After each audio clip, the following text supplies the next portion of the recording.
you hit that like button, share this content, let that friend, that neighbor know where to go when it's time to tune in to Cowboys Sports Talk and beyond. This including the ice wall.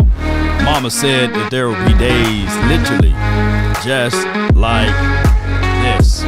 Cowboys, don't do it. Let's not travel down this road. Gotta stand tall or not at all. Got 4 games left. 4 more games to go. As they say, Lego of my ego. Cowboys' difficult moves. Don't franchise tag. Please don't do that. Plus more updates on CD Lamb, as well as what Coach Schottenheimer had to say. Let's get it. Yup. Ain't no party like a cowboy party. But what about a tag? You are it party. Come on with it. Please don't. Understand, read the room. The room will consume you, misuse you, abuse you, and please you and tease you. Ready? Run from it. Destiny. Destiny arrives all the same.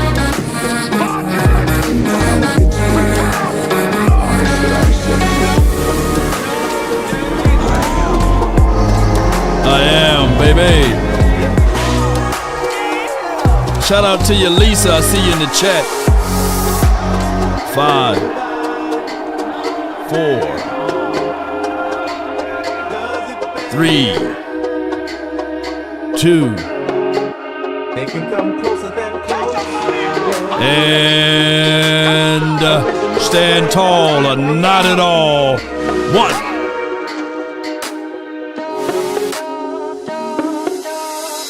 Hey. Good morning, good afternoon, and good evening. Appreciate each and every last one of you all for tuning in. How y'all feeling? How are you guys feeling before we go into this conversation? I think that Pickens will be here, by the way, from my inside information. You get what I'm saying?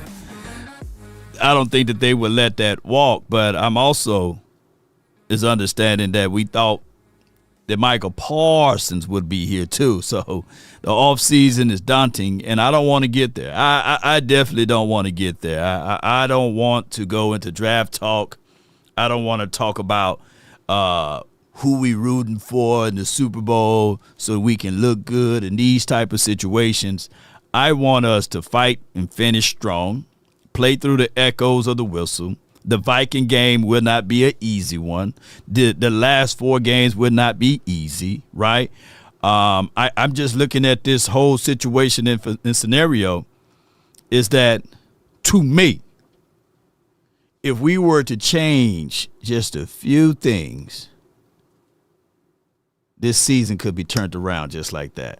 Now it's late, I'm hearing that Schottenheimer saying that now that they're going to change out the kick return stuff, that's something that we should have done 3 to 4 weeks ago, or somebody can argue 5 weeks ago.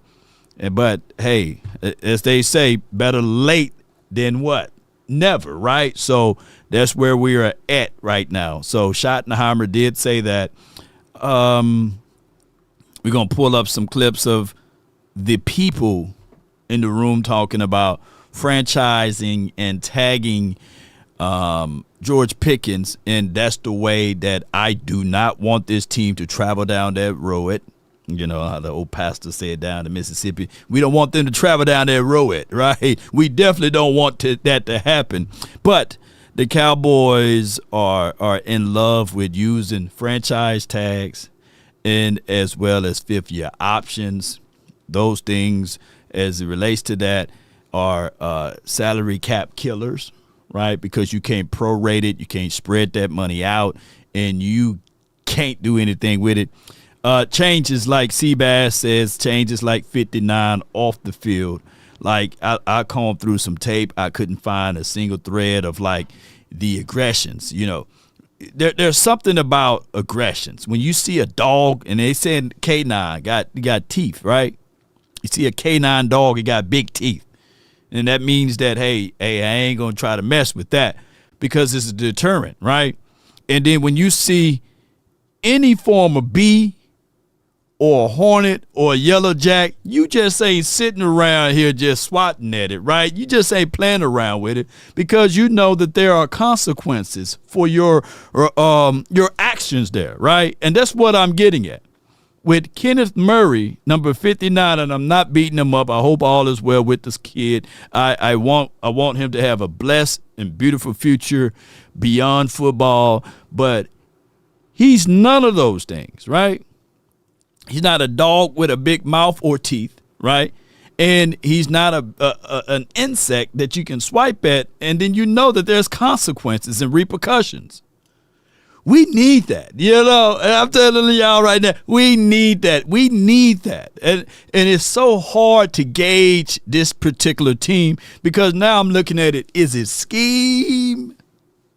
Or is it just Murray, I'm just looking at it and it just hit me. Is it scheme or is it Murray? And I'm not putting all of the issues on him, but 9 times out of 10, if you are the DC, the defensive coordinator, you got to coordinate some stuff. That means you got to make the necessary adjustments to some things. And we have been getting scored on a lot, Cowboy Nation. Only one game this season that we didn't allow a team, the opposing team, to score north of 20 points, right? So every game is a situation and scenario that a team, when it lace them up, even with Quentin Williams, outside, I believe, that Raiders game. But every single game, they saying, hey, man, we're going to hit. Yeah, I'm going to get me some. Yeah, I'm going to at least score about 25, 30 points. I'm going to at least hit it about that many times. That's how it's been. How many games we played? Shoot. Yeah. No Teeth K9 takes his teeth out every game. Yeah. Murray, I'm going to show them. He take his teeth out. Yeah, our K9 guy is on Martin. Yeah. Yeah, man, y'all crazy, man. Take Murray out. You know what I'm saying? Take the money out! Jeez. Take the Murray out. Take the Murray out. All right, so legally changed their last name to Stonefoot. Take the money out! All of it! Come on! Wasting my time. Yeah, you wasting my time now. All right, let me quit wasting y'all time. All right, if you guys can, hit that like button. Smash upon that like button if you can. Hulk choke slam that like button and do all what you can with it, man. Help me out. I know we heading into the off season and we got 4 games to go, man. And I think that this damn team is too talented, especially on offense, for us to be sitting out looking through the blinds and the windows saying, hey, look at there, I mean, come on, man. We too good. We too talented to be sitting out there looking. So come on, football gods, man. At this point, I'm begging, Yeah. Hulk smash, make love to that like button. Share this content too, by the way. In terms of finishing out these last 4 games. Yeah, control we control. Win. Stay in the moment. And can't control what anybody else does, but you can control the way you process and prep. And you can't win unless you win on Wednesday, in the meetings and then leading to practice. And that's the only way I know how to do it. Oh, I'm a big Charger fan tonight. Yeah. The game and see what Philly's doing and try to figure out where you stand? No. I do love that response from Schottenheimer. I do love. You can't be looking at anybody's back yard right now when your front yard is all messy. What we need to do, like we as fans now, we can look at everything around. We can look all around. You know what I'm saying? Up and down, we can look all around. But everybody that's silver and blue and the star on the side of the helmet, I recommend if I see one Cowboy player that respond to a content creator or to a fan right now, they need to be gone. I don't care what kind of level of caliber that player is. They need to be gone. Right now, the war is on, and the opposition, the Vikings. Yeah, that should be the situation. And I can't stand the Vikings to what they did to us when they had Sidney Rice in them. Who remember that? So I'm ready for these Vikings. So that should be the game plan. We shouldn't be thinking about anything else as it relates to these Cowboys players. Now, us fans, now we can talk all we can, right? That's all I'm saying now. No, I'll look at the scoreboard when it's over, and I'm sure somebody's going to say, hey, it's whatever. But no, I got plenty to do with that Viking. I want to play my Viking horn. Y'all remember that? I found it in my Rolodex of buttons over here. That's what I want to be hitting. You know what I'm saying? And if I can't hit that, man. Smoke weed every day. Vikings defense. Oh, my bad. I didn't mean to play that one. Health updates on Diggs, Clowney, and Guyton. Do you anticipate them? Give me that good news. Yeah, we'll see. I think Diggs should be good to go with practice, and then we'll find out a little bit more over the next 2 days, 48 hours with Guyton and Clowney. I'm Brian Todd Archer with ESPN. You forgot one guy, CD. How's he doing? Yeah. I know you've not gotten on the field yet, but how's he doing? Yeah, he's doing good. Talked to him over the weekend. He's doing good. He's progressing nicely, and again, hopefully things all work out like we expect. And then Flournoy's improvement, I don't know, or his increased production, what would you put that on for him here in his second year? Where has he improved most? Probably the route running. Here's a guy that's always had the size and the speed, but Toddy's worked really, really hard on the fundamentals of top of the route transition. He's always been very strong at the catch point, but also learning the system. But the biggest thing for me is he's a young player that just if you watch him pre-practice, post-practice, working on how to create separation at the top of the route, speed turns, tight turns, bursting turns, all those different things. I think that's where you're seeing him create more and more separation, and it's through hard work. It really is. He ain't lying. I heard somebody requested that button. I got you. It's not a button that I don't have over here. I'm the godfather of buttons over here. I've got balls of steel. It's crazy how, he lament these type of things. And I'm not beating up Schottenheimer, but we've been saying that before this kid got out there. We've been saying that before that kid got out there. And it's crazy sometimes. And I'm not saying that we do, but I'm just saying that we be more on point with the player skill set than some of the people that absolutely with the players. It's crazy. It's crazy how the world works, huh? He's a professional. He's very mature for his age, young player, and just really proud of him. John Machado with The Athletic, you mentioned after the game you thought Dak took too many shots. How's he doing, and how do you guys kind of fix that? Yeah, he's doing good. It's something that we've done actually really well for the most part all year, John. This team that's coming in here is going to create a bunch of problems for us in that regard because they're really good at that. But, again, pass protection involves everybody. Right. Involves receivers getting open, and it does. The line obviously has to do their job, and the backs have to do their job, and Dak's got to get the ball out when he can. But talked to him over the weekend as well, and everybody's in a good spot. They're motivated to get back on the field and play. We know we let one slip away, and that's okay. But we'll get back on the horse, and here we go. It's not okay, Coach. I'm just messing with him. He's an optimistic coach, and I love to be optimistic. You can tell. You can flat out tell this season to beat him up. You can tell. Look at the countenance on his face. Things ain't going right for him right now. His hairline is receding, right? We're seeing a patch. He done lost pieces of hair right here. And all of this was blackened, earlier this season. And now it's salt and pepper. Next year is going to be Snow White. And those 7 doors going to be close to him. That being a coach for the Dallas Cowboys, man, is hectic. It aids you, man. Yeah, I got a super chat from Q. At Quentin Warner C1's $10. Law, sometimes it's just about playing football. When I look at attacking LBs like Ray Lewis, they're not running 10 yards back before the RB is going into his break, Gibbs. Yeah.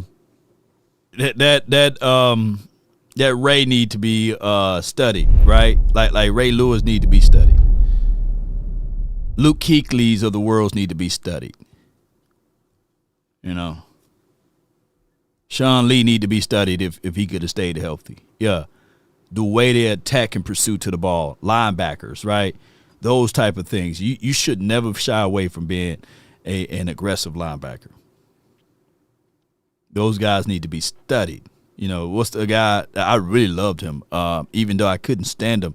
Played for the Pittsburgh Steelers for a long time. I think his son even played for the Steelers now. Somebody, Porter or something like that. You know, those type of guys, man. We need us a grit linebacker. I'm talking about a linebacker with the damn neck and shoulders and just ready to just peel through some stuff and run through a brick wall. We just need an impact enforcer that you know you got to pay a toll to go across that middle. He ain't worried about fines and stuff like that. Yeah. We ain't going all the way to perfect, but we going to need somebody with that type of mindset. Joey Porter, yeah. Him and Carnell Lake back in the days, Fred Warner to a degree. Yeah. Sonny Styles, man, I like his tape. I ain't going to pull it up right now. I don't want to jinx myself. But, yeah, we need that. We've been needing that for a long time. Just like we needed, it took us over 20 years, I think over 25 years to get an interior guy like Quentin Williams and Kenny Clark. I just don't want to wait another 20 years for us to get another linebacker. We just need to marry. Like we literally, going into this draft, if there's a stud of a stud left tackle or right tackle, we need to pass them by and go get that stud of a stud linebacker. And we'll tell that linebacker, you going to be a linebacker, not an edge rusher. And we're going to put you in the middle of the field. If they move, I want you to jump all over there like a sealsucker suit, real cheap. I want you to jump all over it, right? That's what I need. That's what we all want. A Patrick Willis type. Yeah, Willis. Yeah. We just need one of them, man. Come on. Football gods, can we get one? But back to Schottenheimer. I'm not beating him up on his appearance. I just can just tell if you take this clip of an interview and you go all the way to week 1, those are two different people. I don't want him to lose his style. I know that the weight, like this wasn't on his bingo card. Going into his first year as a head coach, you lose Parsons. You trying to save ground. You end up losing a guy that's on your team that took his own life. May he rest in peace. You end up having crazy things as it relates to your offense being number 5 and your defense being at the back door or the back end of everything. And you try not to show up your defensive guy, and you trying to keep this smile about yourself, and you trying to keep your head about you when all are losing theirs and blaming it on you. And you trying to trust yourself when all men doubt you, but make allowance for your doubting too. And you trying to wait and not be tired by waiting, or lied about and don't deal in lies, or hate it and yet give way to hating. That's what he got to deal with. And he may had a finite situation that he already said, this is the guy that I want out there on the field. And the Joneses, I'm just putting this out there, right? The Joneses might have said, you know what, we want Jalen Tolbert out there. And he's sitting there like, nah, hey, wait a minute, you know. And he could have been the person to say, hey, I wanted Malik Davis the entire time. Because I know how he feel about his Gators. You know, he's biased a little bit by his Gators. Did Malik Davis play for the Florida Gators? Y'all let me know. So he might have said, hey, man, I like Malik Davis over these guys. And they said, no, we drafted this kid, or no, we had acquisitions for this guy. Yeah. At So Quentin Warner, it makes you look like that. $5. Law coach is wrong. Lions game didn't slip away. It was the Cardinals, Panthers, and Bears games. That hurt like having a tooth extraction. Man, Quentin, Dr. Q, you're right. Yeah. Lions game didn't slip away. The Cardinals game, yeah, I can give you Cardinals. They ran through us, man. We haven't beaten the Cardinals since 2017 or something like that. And the Panthers game was very winnable. We had some mishaps. I think the Bears game, we had them where we wanted them. The fumble by Javonte Williams and the injury of CeeDee Lamb put a toll on this team, right? So it is. It's a crazy blow, y'all, when you lose. Davis was a Gator. So, yeah, man, Schottenheimer had his mindset together. But the games that he looked back at and say, man, it slipped away, coaching. I bet you that what keeps him up at night. When he said, man, I should have did it this way. Oh, man, I was too docile with this approach. I'm trying to be nice. And sometimes being nice, people walk all over you, take advantages of you, take your kindness for weakness. Human element. People do that every time. There's somebody right now taking advantage of someone, taking candy from a baby. Some people right now leave their job a whole hour before they're supposed to leave every day and come in late, leave early every day. Taking advantage of those mom and pop stores. I feel you. That's where we at. Schottenheimer. My mom used to say, well, my grandma used to say to my mom, and my mom now said to me and all this stuff. Ain't no sense like bought sense. Meaning that you had to pay for that, You had to pay for that experiences. Right? Best thing in life, really, free. But in order to get things going, you have to go through it. You can have all of the knowledge in the world. You can be the smartest. There's people right now that knew people that graduated with 4.0 GPAs, 3.5, got all of the book sense, but can't cross the street because they got no common sense, right? There's people like that. That's life. Life is not fair. People think that just because you graduated and top of your class, just because you come from rich parents or what have you, that you're supposed to make it in life. It ain't happening, Captain. Right? Ain't this right, Arnold? Sadiqa Charles? It's the person that continue to endure. It's the people that wake up and say, you know what? I'm not finna be put into a box of thinking. I'm going to step outside the box. But Jerry Jones, he pretty much owned the box. He owned everything that you can think of, and he keeps his hands on so many things that is hard. Experience is the best teacher. Yes, you're right. Right? Knowing something is to know that a tomato is a fruit. A wisdom is to understand, to know that even though a tomato is a fruit, it does not belong in a fruit salad. That's wisdom. And wisdom, you can only get it technically through bevies of experiences or watching somebody else go through it. And that's being wise. Unfortunately, there's no shortcut to success. And what we're experiencing in a live moment of what many had told us before this season go through. That even though he may be a good coach, it's going to take him a long time to get that wisdom, though. It's going to take him a good minute. Jeez. It's going to take, even though he's been coached for 25 to 30 years, but he never coached as a head coach, and he's going to take some time to get that wisdom. Yeah. Hostile says, who eats fruit salads, man? You better eat some of that fruit salad. Come on with it. I think it's 10-year games. You guys have started out trailing. Is there anything you've been able to see from looking back on that of what can possibly change to maybe you guys get off some faster starts? Yeah, again, we've looked at some different things. There's a few things with the openers that we've talked about, and we're big into deferring. Why? Well, we like that to get the ball in the second half. Hey man, I love it, man. Paul says realities of it.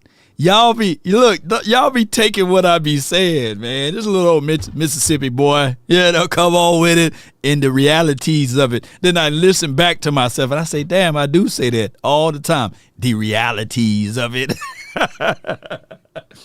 34-3. Remember, Law. 34-3. What was that? Are you saying that that's what's going to happen this week? I would take that every day, even twice on Sunday. Yeah, the fruit salad is very nutritious. Yeah, nutritious. Yeah, Thomas. Yeah, it is. You got to have it. Keep your alkalines up. I got my fruit over here. What I did is I get mine's all in a watermelon. Yeah. Get y'all some watermelon. Extra possession in the second half, I think, has been good to us at times. But it really comes back to the fact just the execution, has not been at the level that we need it to be. And we can score in a hurry, and we've played well, but there's not one thing that we're like, man, if we do this, we'll start faster. Nick Harris, 4-star Telegram. That's where you come wisdom. He don't know how to start fast yet. He know how to, once he get into rhythm. That's why we a second half team. I appreciate y'all for y'all be like, hey man, Law, don't panic, don't worry. We're a second half team, Law. Don't worry, Law, we gonna get the scoring. And I be sitting here calling the play-by-play, and in my mind, I be looking over there in the side where y'all be commenting. That's why I love Sundays. I love when I do the play-by-play. Because some of y'all be a little bit earlier than me. And I'll be like, don't worry, Law. Don't worry about a thing, man. Everything going to be all right. And then when I see the offense clicking, I'm sitting there like, okay, that's where we are at. But what will happen from time to time is that we can't rely on those things. You got to figure out a way. That's a problem. There you go. Dr. Q would tell you about it. That's a problem when you have slow starts and you don't correct them. I get it. If it happened 1 week, 2 weeks. But when it gets to the 4th and the 5th week, you got to change it up. Figure out a way to start off. You got to say to yourself in psyche, maybe you can speak it into existence if that's the case. And before you lace them up, say, hey, tonight or today, we finna have a good start. Today, we finna be great today on all of our executions. I'm finna call a good game plan today. I'm not finna worry about what Matt Eberflus trying to do, because y'all seen many of games that Schottenheimer, because he's a real solid dude, real solid guy. You seen many of times, whereas he did something out of the way to help alleviate the damn defense. Excuse my French. But you get what I'm saying, right? But if Schottenheimer don't want all of that salt and pepper to turn all the way white and gray on his face, he need to go to the Joneses and say, hey, I like Matt Eberflus too. I like Matthew,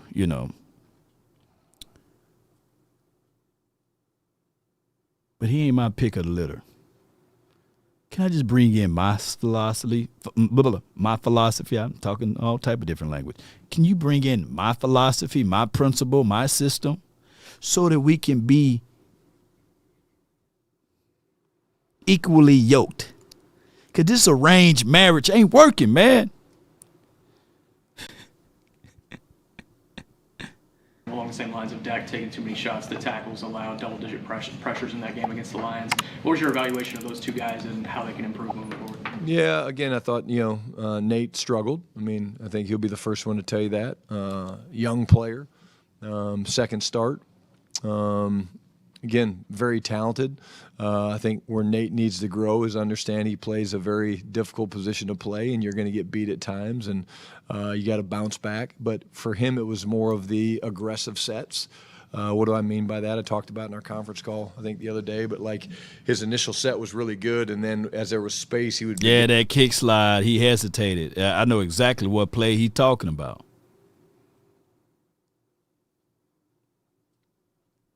If Nate Thomas reevaluated himself after this game, and, his second start, like he said, it was very daunting for him. But I didn't know why he was sliding inside to help Tyler Smith. Tyler holding his own.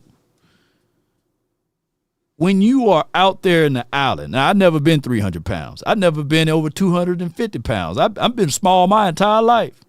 But you got to leverage yourself and keep your shoulders squared. That kick slide, if you slide all the way out and then you're going to slide back in, the man saying, okay, well, shoot, you didn't want nothing to do with me anyway. So I'm going straight to the quarterback. Dak was like, damn, you can't even hold him for a second? Now I got to take this sack. You can see it on Dak's face. And what made me mad is that Dak wasn't even sweaty Dak. You know, y'all, when we get sweaty Dak, you know you're getting a bad game.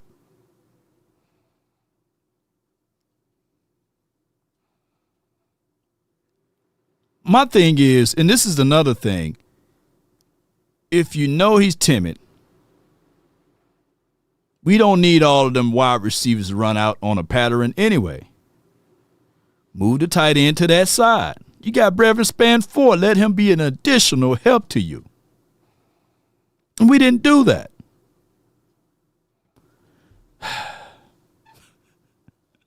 Yeah, he did give me Chaz Green vibes. Yeah. I mean, put a person on that side to help alleviate some of that, right? Law, not much of that Dak for MVP anymore. Yeah, I mean, it's dwindling away because your MVP, how the MVP stuff work, your quarterback got to be performing and your team got to be winning. That's how it is.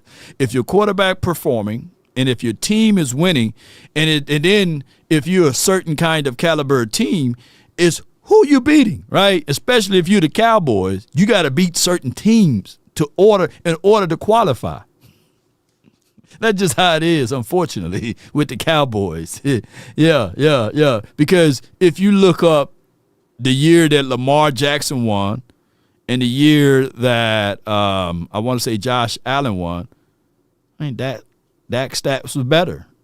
You know, not last year, but you guys get what I'm saying. But it's the kind of team that you got to play up against and all of this stuff. It's just a lot of fugazi stuff. Again, to kind of turn his shoulders, which softens the edge and makes it easier for the defensive end to affect the quarterback. Whereas keep your shoulders squared. Keep them inside the cylinder. Come on with it. Nate's 330-pound man, you know, with incredible athleticism and size, and he needs to stay square longer. And so that's something that we'll keep working with him on. And I think Terrence has played really well all year long. And again, I love Schottenheimer, man. He ain't gonna never. Hey, son, what you got on your report card, man? I got 3 F's and a C. Hey, I think you're doing pretty well. You got the C. You know, I just think that what we need to do is re-examine the F's. But, hey, at least you got the C. And what we're going to do is focus in on that. Hey, man, that's just him right there, boy. That's him right there, boy. I mean, I haven't seen him. Now, I'm not saying that he should, and I know he's on thin ice right here. If he had said anything negative to the player, and then all of a sudden that player don't show up the next day at work, so I get where he's going, and I'm not making no joke of anything. By the way, I'm just saying that's the levels of how this new world is. We can't say what Jimmy Johnson said. Hey, what's going on with that guy huffing and puffing over there? He breathing really bad. Oh, man, that guy right there, he got asthma. Well, tell him the asthma is over there. You know what I'm saying? We can't have those type of coaches anymore, you know. But, hey, 4 F's and a C, he's going to be like, yeah, Law, you're doing a real good job on that C. But we're going to see what we can do to help get you up out of that F, and we're going to make it competition, and we're going to give you some chances and opportunity. Again, we got into a situation in the noise where these guys were generating a lot of pressure and coming off the edges, and you know, again, it's a tough position to be in. And but I thought, you know, Terrence has played really well for most of the season, and like I said, you know, I really do feel like it's one of the best things we've done all year is protect Dak, and we didn't do it very well the other night, and we need to do it better this week against the Vikings. I'm sure you got some extra time to watch the Vikings yesterday. And who need to be able to protect Dak Prescott better? Is it Nate Thomas? Is it Terrence Steele? Because I got 3 guys that were protecting him pretty well. Booker, BB, and as well as Tyler Smith. They was protecting him pretty well, but it was their edges, man. Come on. Sure. Justin Jefferson in their last 2 games just has 4 receptions for 15 yards. When you see that or hear that, do you anticipate more balls going his way on Sunday, or how do you kind of juggle the statistics with what you've seen on film? Yeah, I don't get too caught up in the statistics. I think it's probably a really good idea for them to throw him the ball. Yeah. Tommy Arch, DallasCowboys.com. You were saying after the game last week that you kind of, now that you had some time after 4 games and 17 days, take some time to self-scout. What did you look at in self-scout? Was there anything that kind of jumped off at you while you were looking back at some of the things from these last 4 games? Yeah, I would say, again, the 2 main things was the ball. You know, our inability to get the ball, take it away, and then how loose we've carried it. You know, I think that's something that we have to clean up. You know, I mean, I think that's the biggest reason why, you know, we sit here right now is we're -8 in turnovers and the giveaway takeaway ratio. And there's definitely some fundamental things that we can clean up and need to tighten up. I think that's one. And then there were some things in the red zone on both sides of the ball that we need to probably do a little bit more of. And when we do that, I think that should hopefully get us the results that we want.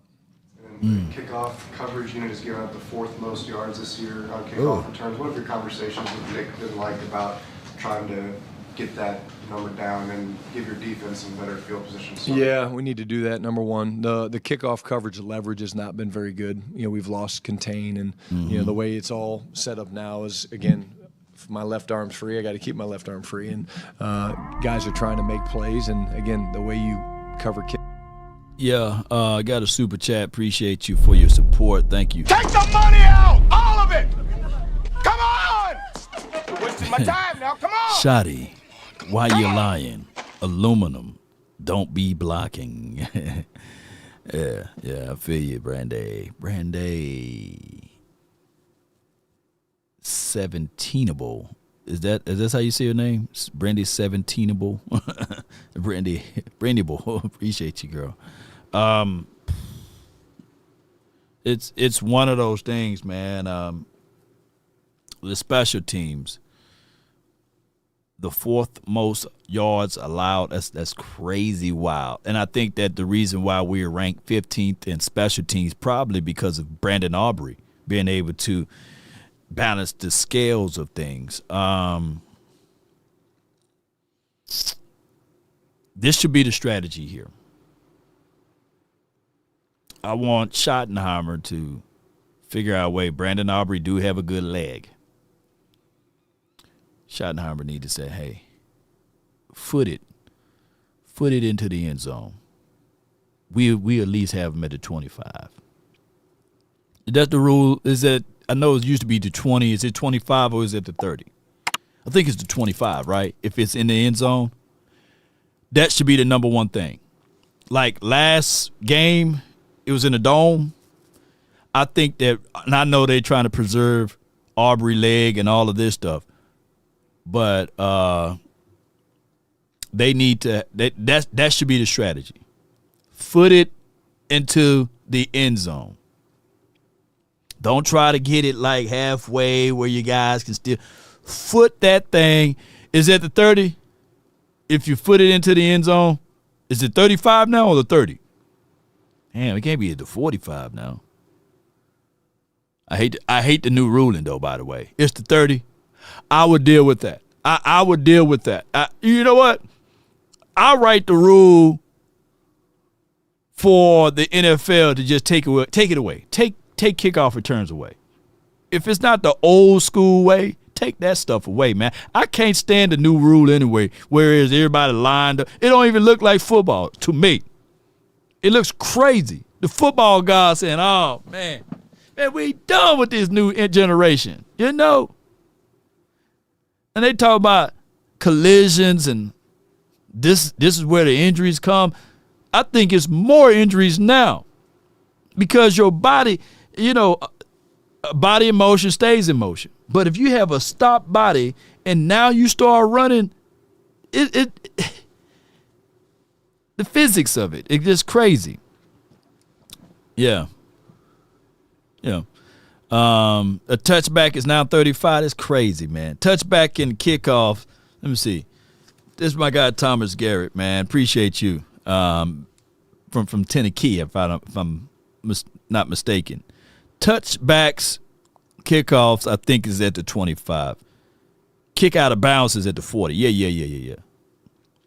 So foot that thing out. I'll start at the 25. If it's the 35, man, the NFL need to change that damn rule, man. yeah, to take kicks off, just take that away, man. I'm not saying it because we bad at it, but are we really enjoying kicks offs? We ain't really enjoying them, man. I remember we used to enjoy a little bit of Hester and them boys and the tall dude with the long last name, Patterson or something like that, Cordell and them, and Jacoby Jones, may he rest in peace. We used to enjoy kickoff returns back in the days when we had Rocket and Kmart and all of them boys. We used to enjoy kickoff returns.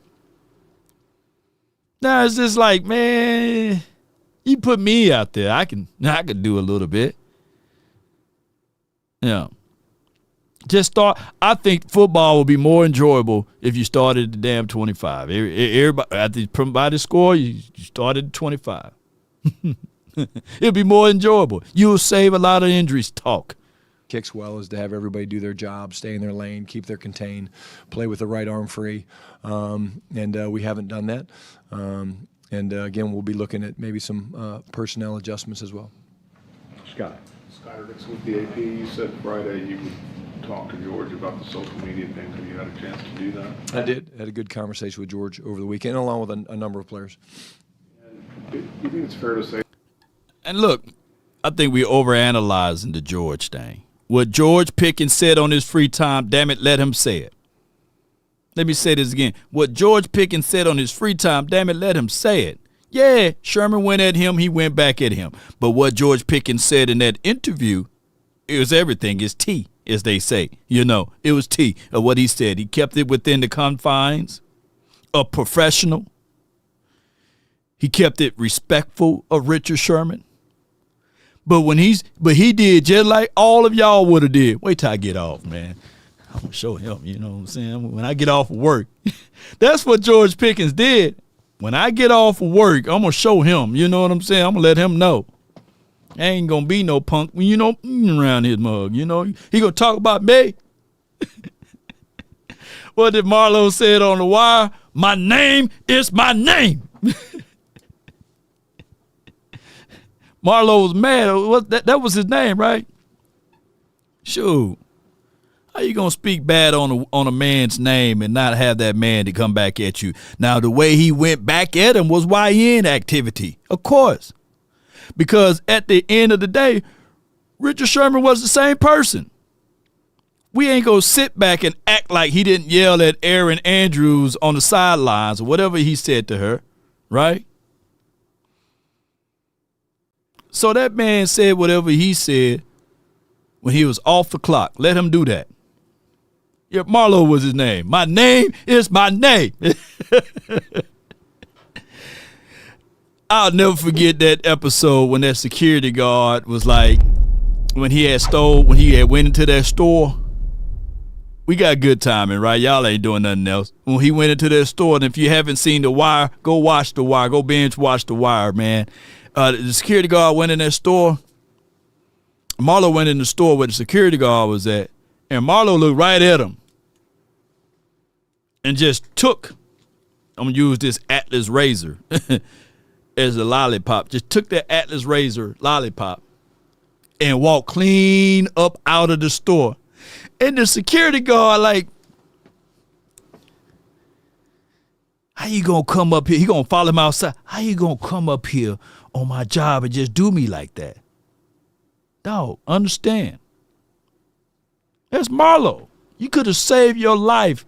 Sometimes you got to not swallow stuff, but sometimes you just got to let things happen and understand where you are at.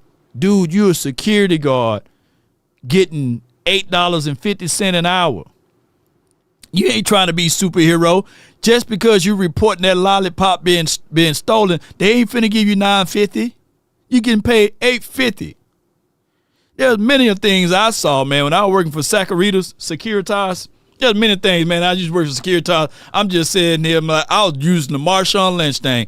I'm just here so I won't get fined. I was just there for a paycheck. You know, I wasn't gonna be no super rent a cop. No. Ain't gonna be no snitch either. I was just sitting there like, yeah, okay, all right, shoot. They value me this much. At least I was $10.50 an hour, and they said if you get your gun permit, we give you $12. You know, so I was sitting there trying to get my gun permit. This is way back in college. You know, so sometimes you just got to be able to just finesse the system. You're a security guard, man. Securitas, man, Sacaritos, man. I know y'all seen them things with the 3 dots. You know, where we was at, it was Whacking Hut. Literally, that was the name of the security company, Whacking Hut. And then Securitas or Sacaritos, they came over and they bought them out for where we was at. I know Whacking Hut is big now though, but man, shoot, I used to work the hell out of that job, boy. I would say this.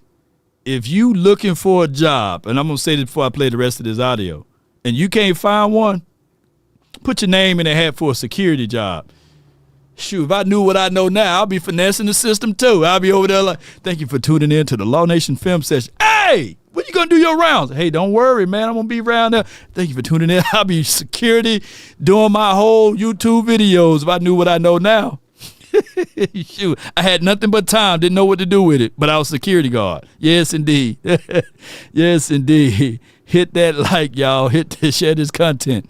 Free game, too, by the way. So Craig and Day, the top flight security of the world, all. Yeah. Say that he lives his football life under a bit of a microscope, considering the circumstances of the trade. I think George just loves football. Yeah, he do. You know, every time I'm around him, I know he just loves football. He loves playing the football, and it's a place like most of these guys where they get to just be their true selves. And you know, I know he top flight law, baby. He's great in practice, and he's great in the games because he loves it. You ever have counsel for him on that front? I mean, maybe you don't see it that way, but do you ever talk to him about, you know, people are going to look at you a little bit differently than maybe they might others, or not? You know, I talk to George about a lot of things. Again, I'll keep that between George and I. But again, I just, you know, I love watching the guy play football. Man, they had like George, man, Pickens done shanked somebody with the knife or something, the butter knife. All he did was win at Richard Sherman. That's all he did on his day off or his time off from work. This is an end of story conversation. Stop this, Dallas media. Ain't no need to continue to ask George Pickens what he need as a counseling or a consulting situation. He articulated his words very, very good or very well. You know, he articulated himself of what Richard Sherman had to say and what the tape had to do with anything. And he went on to his merry way. But when he got to his car or when he got to his house, he went and said, okay, now, Richard Sherman, how about this? So, yeah, he did a great job. Nobody need to be proud at this. And if you need to, I think that this will help out just a little bit. Just a little bit. If you can just get it to be just like this in life. And I'm talking about not just life, but liberty and the pursuit of happiness of a man. Ain't this right? How to be an Atlas man. First, gently glide your House of Atlas razor with the grain to ensure a precise, comfortable shave. Then, drop your transmission with nothing but a spoon. Anything's a tool in the hands of an Atlas man. Now apply Atlas Calming Aftershave. Welcome to the top. Welcome to Atlas. Be the smoothest guy in the room. Durable blades for long-lasting smoothness. Precision trim edges for detail and also cutting those sideburns. With a stabilized stainless steel for a smoother shave, dermatologist tested, comfortable, smooth glide. This will be your number one blade in the world. And all you have to do is remember House of Atlas. Shave with the best. No doubt, shave with the best. And yes, disclaimer, please don't use it down below. Use it on your face, man, and under the neck and curvatures of your jawbone over here so that you can have the best perfect shaving possible. And then they got all of this other stuff. I got it in my other room over there that you can apply on for smoothness, like the aloe treatment. And then every blade come with an aloe tip too. A flexible head, it can get those curvatures. Yeah, so be sure to purchase Atlas and just use promo code LAW. Here's what I want to say, and I like what BB, not King, but 13, BB 1313 said. I mean, he's a dog. He's been a dog all year. And Cowboys got to stop that. We want dogs. We want dogs. We want dogs. We want dogs. We want dogs. I want a dog. I need a dog. I'm a dog. I'm a dog. I'm a beater like. Oh, my bad.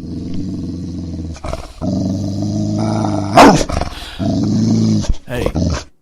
And when you finally get the dog, you sitting there talking about the teeth. You're talking about how the dog bark. You're talking about how that dog, when he get off of that chain, that damn dog just running everywhere. You got the dog that you said you wanted. At Regina Green $427.05. Law, what's your take on Shotty? Is it too early to say he has enough experience to not be better? Oh, that's a loaded question.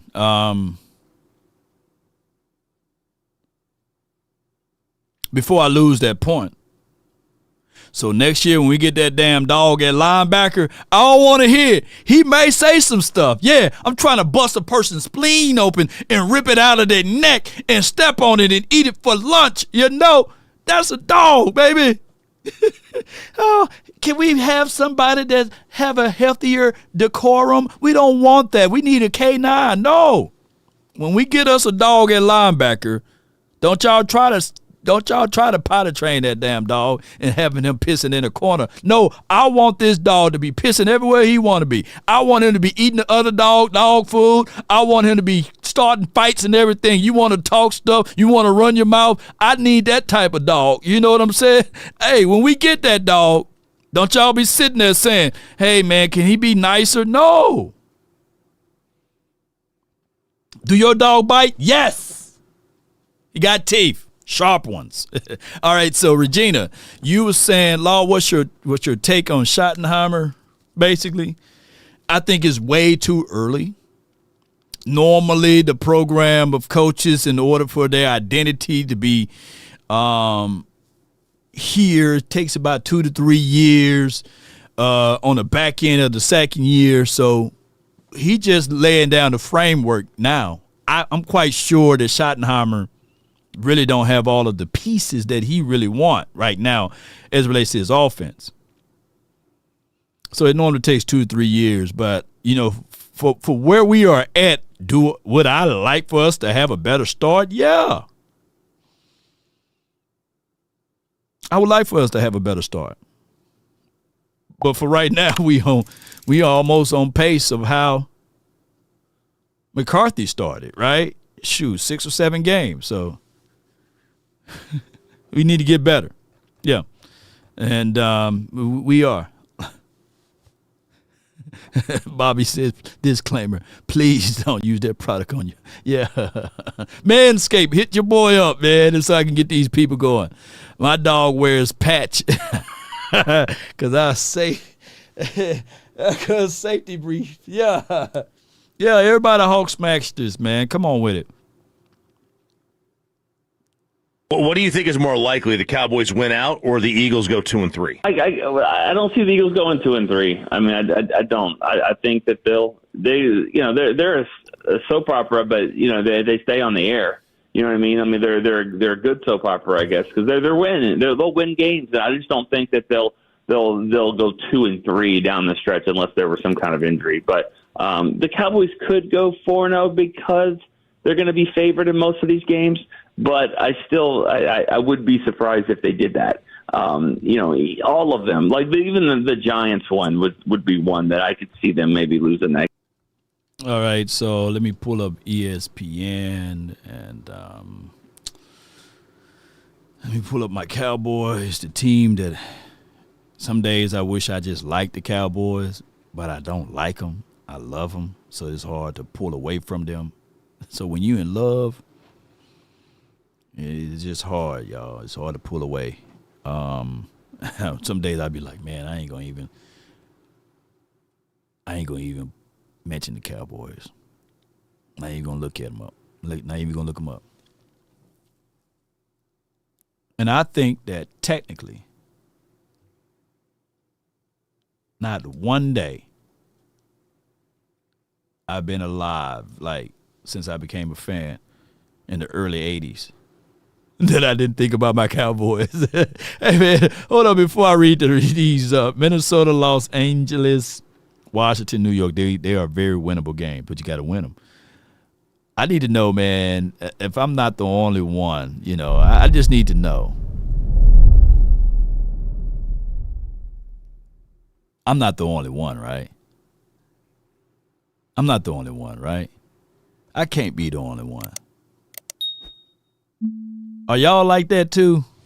Like every day, like literally every day, you checking in on the Cowboys.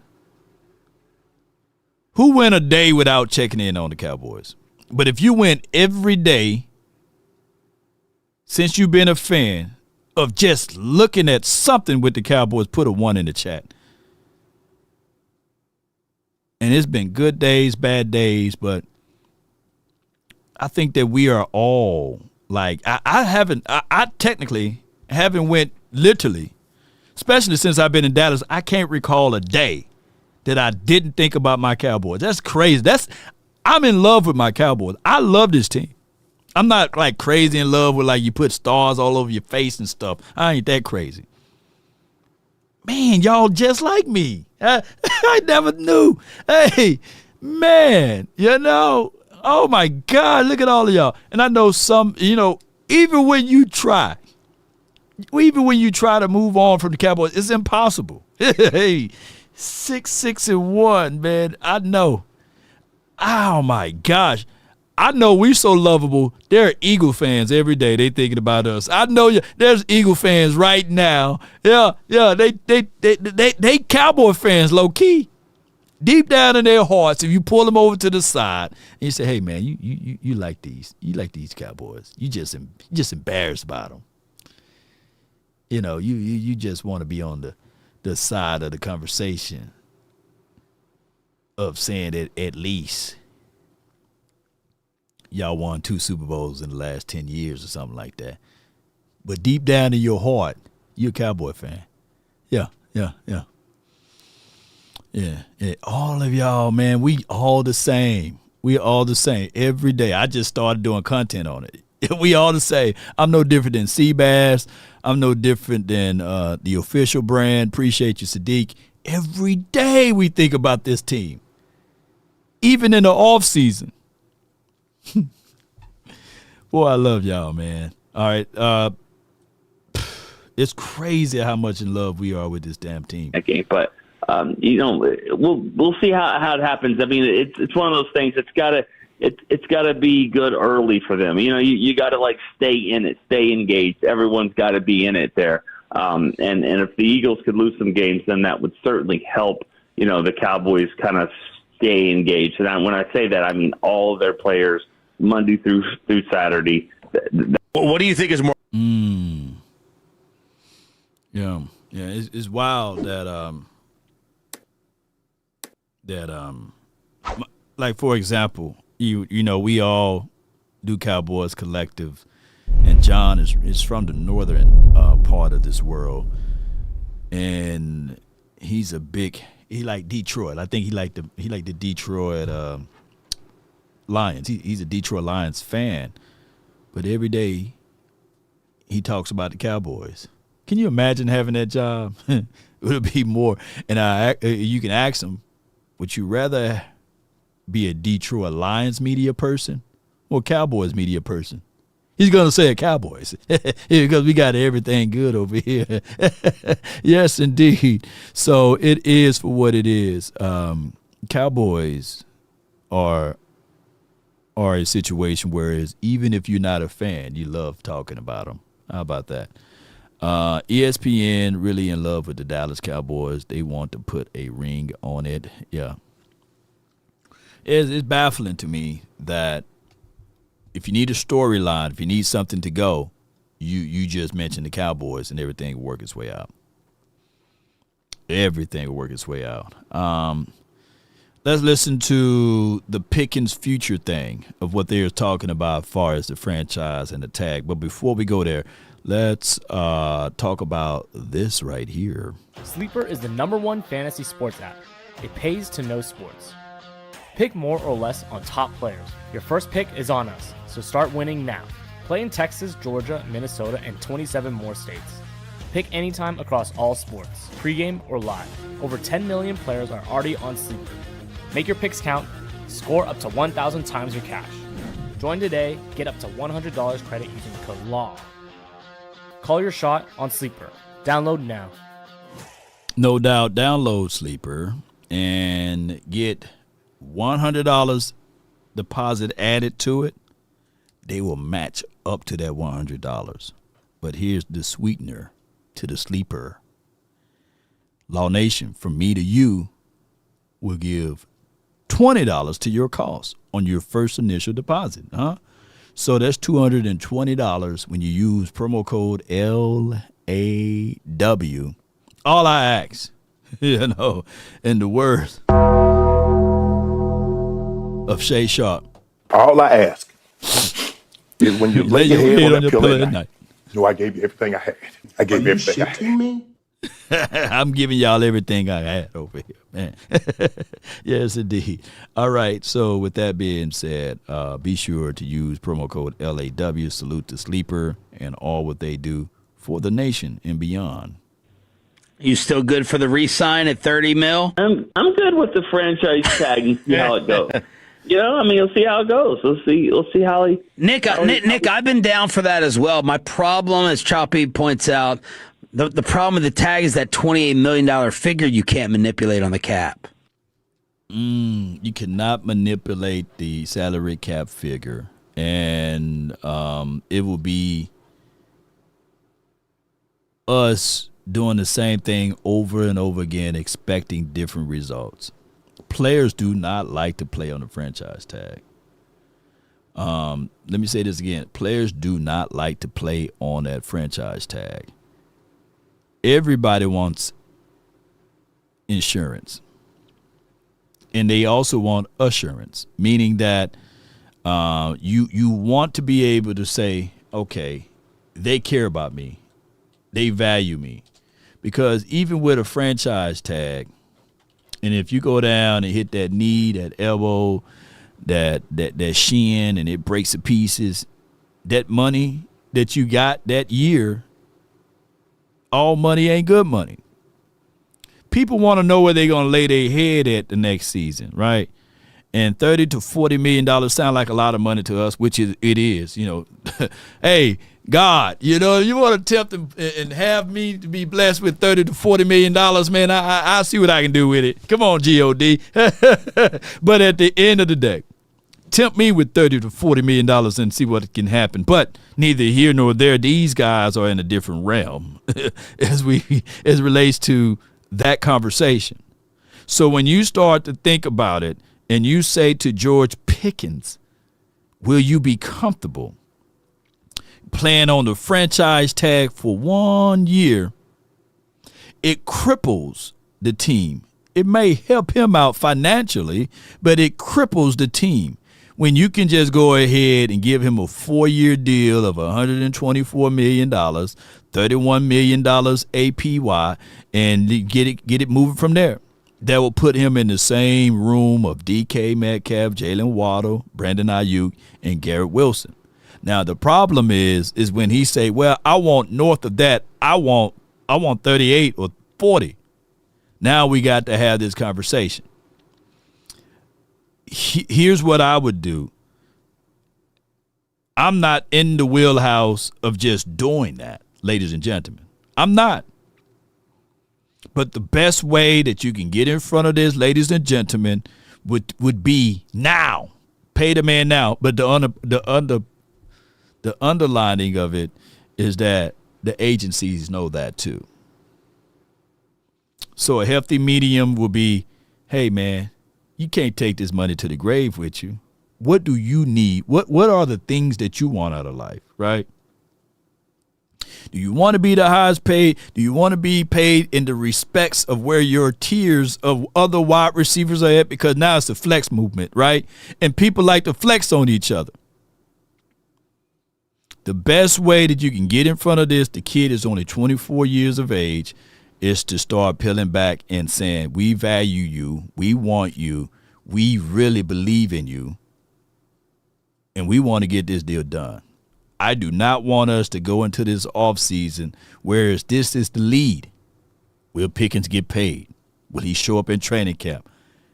Will he be able to play up to the levels of the kinds of caliber of his contract? All of those things. And I don't like the aspect of us thinking just because you played the player that all of a sudden that player is going to get hurt or injured and all of this. That's the price of doing business. And so far, when Jerry do pay the player, they do get kind of banged up and hurt. I don't know. Maybe there's something to deal with Sky Mirror. I don't know. But I would rather for them to just go ahead, rip the Band-Aid off and pay this man versus dragging us all through the offseason, and it taints everything that we do. And then now we're talking about, hey, man, when he get back from this hamstring because he didn't get a chance to perform in the offseason, and we got to get them soft tissue issues resolved. No, just go ahead and pay the man. We got too many accounts to this. You played around with Dez Bryant money, and Dez Bryant held out and didn't come to camp or was doing a soft holdout, and he broke his foot. You played around with C. Dangerous Lamb, and all of a sudden he didn't perform up to the level. Just pay the people, man. Don't put them through that. Don't you know when you're dealing with this stuff, it raises and lengthens the cortisones in your body. It weakens the cell. We got 7 trillion cells in our body. And negativity energy weakens those cells. Cells got to recoup and recover. And got to be doing things. They had to be worrying about money. So I'm just saying, y'all, pay this man and keep it moving. Now, the agent may be a real difficult situation, right? As we know, he signed under Athletes First, which is the umbrella that David Mulugeta is under, but Trayvon Smith is his guy.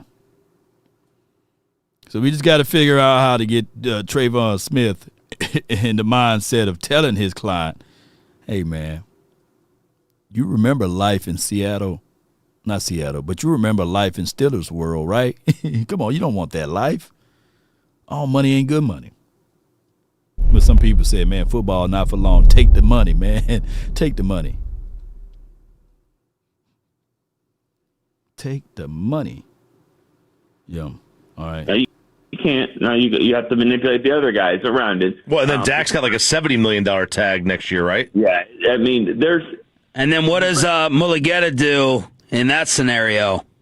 Yeah, well, he's gonna fight for his player. He's gonna get the most out of it. We know that. Are they going to show up in Oxnard? Say it again. Would they show up in Oxnard? That's gonna. I mean, that's all gonna be the key. I mean, but again, when you talk to people inside the building, they kind of just shrug. Like Jordan hit those threes. They're like, this franchise tag him. This franchise. Which I don't like that. I don't like that when you talk to the people in the building. They say, oh, we just can franchise them. I've been on record with this, and I'm going to say it again, ladies and gentlemen. Great teams don't franchise tag their players. If they do, they only use it for a holding spot, and then they move on from it, right? They salvage what they can, they move on from it. Franchise tags, in my opinion, is just like those payday loan places, those title loan places, check cash in advance places. You can't find them places in prominent neighborhoods. You only see them in the hood, poverty areas, where they're trying to really get you to sign off on something that you're going to have to pay 400% interest on, right? There's somebody right now paying 400% interest on a damn couch that was worth $520 when they could have asked Tyrone or Willie Earl and them for that money. $5. Law, anytime your enemy is screaming Dallas sucks after every game they play, tells you all you need to know. Oh, yeah. Love keeping Big D in their mouths. Oh, yeah. Yes, indeed. They love it, man. Swallow it up. They swallow it up. Yes, indeed. Yeah, the Eagles, man. You can't spell Eagles without that D because they're going to put it all over themselves. Yeah. Yes, indeed. 400% interest rate. That's what it is. You can't prorate it. You can't spread it out. You can't use a little here, a little there. You end up losing out in the free agent markets when it's time for you to strengthen your team. What really set us back, we supposed to been on our way. We franchise tagged Dak Prescott twice. Had one of them, and we had $90 million, I'll never forget, available to spend. And we were talking about this and that, and how we going to save money here and move money there. We ain't going to pay this guy for this. That was the whole point of holding out on the other stuff, because we were saying that we saving money for Parsons. I hate to bring his name up, but it's for context. So the money that you said you was going to save for Parsons, this should be it right here for Pickens. This should be the money that you utilize and use and say, now I got my 2 wide receivers. I done already paid my tight end. Damn. And all I need now on offense is a running back. I go into free agency and get a left tackle or right tackle to help alleviate some of this stuff, or I need me a left tackle or right tackle. That narrows down the things that you need on offense. Technically, if Tyler Guyton is going to be on a upward scale, you only need one offensive lineman guy if you play these cards right, and a running back.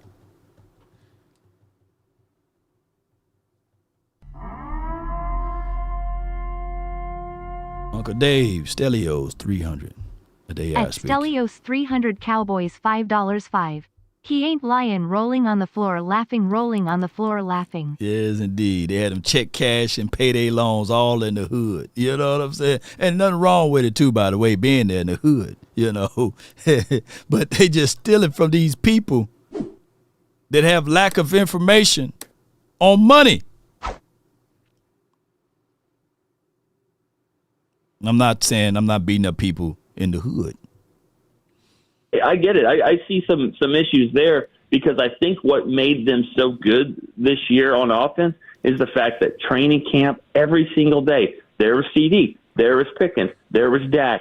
And I think that's one of the reasons this offense was so good. If you don't have that next year and you have all these questions every single practice, you're talking about players that aren't there, it's certainly a distraction. So yes, they've got some issues there. Because paying them all that money could be a problem, and it's not just because of him.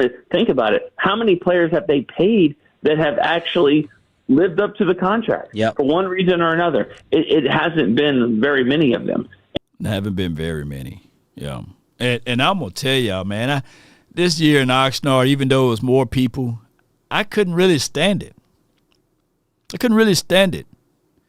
Because every day we sitting there and we're saying, will he get signed? Will he not get signed? What this team would look like? Where we going?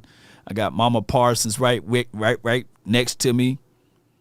I got Malcolm and I got all of the kids, got all of the Parsons with me, and we having a good time. We racing. Y'all see me? You know what I'm saying? I'm like Unc out there. I was Uncle Law out there. Aiden Diggs and All of the digs, all of the kids, man, they love Law, man. They was out there. We were playing catch football. They thought I was for real James Harden. You know what I'm saying? I said, man, I look better than James Harden, man. That James Harden there. Looking like a praying mantis, man. He's so tall and big. You know what I'm saying? I'm over here minding my business. Helping the family out, man. I'm a family guy. So, with that being said, I don't want to go through that again, man. I want us to go into this offseason finally with the stars players at least under contract. Who else contract is up? There's nobody else contract is up, right? Let me know. We better not be holding Brandon Aubrey feet to the fire. Did we pay Brandon Aubrey? You know? Shout out to you, Brandon. I saw you too. I met you too out there. Yeah, got me in trouble and everything. Jeez. You still good for the re-sign? Yeah. This is Brian Schottenheimer on injuries. Health updates on Diggs, Clowney, and Guyton. Updates. Do you anticipate them possibly practicing this week? Yeah, we'll see. I think Diggs should be good to go with practice, and then we'll find out a little bit more over the next 2 days, 48 hours with Guyton and Clowney. Brian Todd Archer with ESPN. He forgot one guy. CD, how's he doing? I know you've not gotten on the field yet, but how's he doing? Yeah, he's doing good. Talked to him over the weekend. He's doing good. He's progressing nicely, and again, hopefully things all work out like we expect. And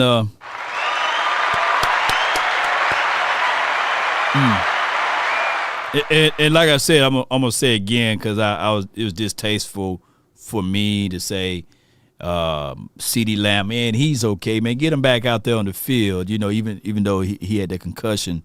And y'all gotta understand, I'm watching the game on mute. I can't hear what's going on. I don't even get a chance to see the replays like it's supposed to be of them saying what this needed to be done because I'm looking up stats. I got the chat going on and stuff. So my apologies, man, for dismissing his concussion. Shout out to Action Powell. Shout out to a few other people said, nah, Law, he was concussed, man. And concussions are weird. There are people that literally wake up the next day saying, man, what happened? Where was I? They lose time and space and matter and all of that stuff that happens from your brain connecting to your nerves and stuff like that. So, yeah, my apologies on that. But now I ain't going to apologize no more now, y'all. But I will tell y'all that I'm glad that he's okay. And I got to be mindful. One of the things that I have to do is I got to be mindful of my words, man. My words be traveling, man. Hey, you know what I'm saying? I was just joking. Hey, man, that person already heard you. I'm like, damn, y'all that sensitive? Yeah, Law, we that sensitive around here. And I'll be like, man, my bad, man. I don't mean no harm and that stuff. Charge it to my beard, not my heart, Shout out to everybody that was involved, though. Health updates on Diggs. But it's good to know that Diggs is in good timetables. Josh Butler is in real good timetables. He's itching to get out there on the field and everything. And also, when I post stuff on Twitter, y'all stop tagging the players, man. Y'all need to stop being snitches too, man. That Kenneth Murray clip was for you all, not for him. He should know what he did out there on the field. Now, Mama Murray and all of the Murray families haven't reached out to me. But the first time I did it with Sanborn and had all of the Sanborns. All of the Sanborns can't stand Law Nation right now. Good Lord, it's sure. All of the Sanborn. I'm like a cuss word to the Sanborn family. Yeah, that dude, Law Nation, F Law, off with his beard. Your words get around faster than Jerry Jones. I know, right? Jerry know who I am. Yeah, you did, brother, over there. Who's that guy with the selfie stick out there in Oxnard? Go get him. Pat him on his shoulder and tell him to take that down or we taking him to courts. Jeez. Yeah. Nah, tag them players. F feelings. See, Baz, that's you tagging these players. Stop tagging these people, man. On my Instagram, people been tagging, man. I jump in my inbox. I'm sitting there like,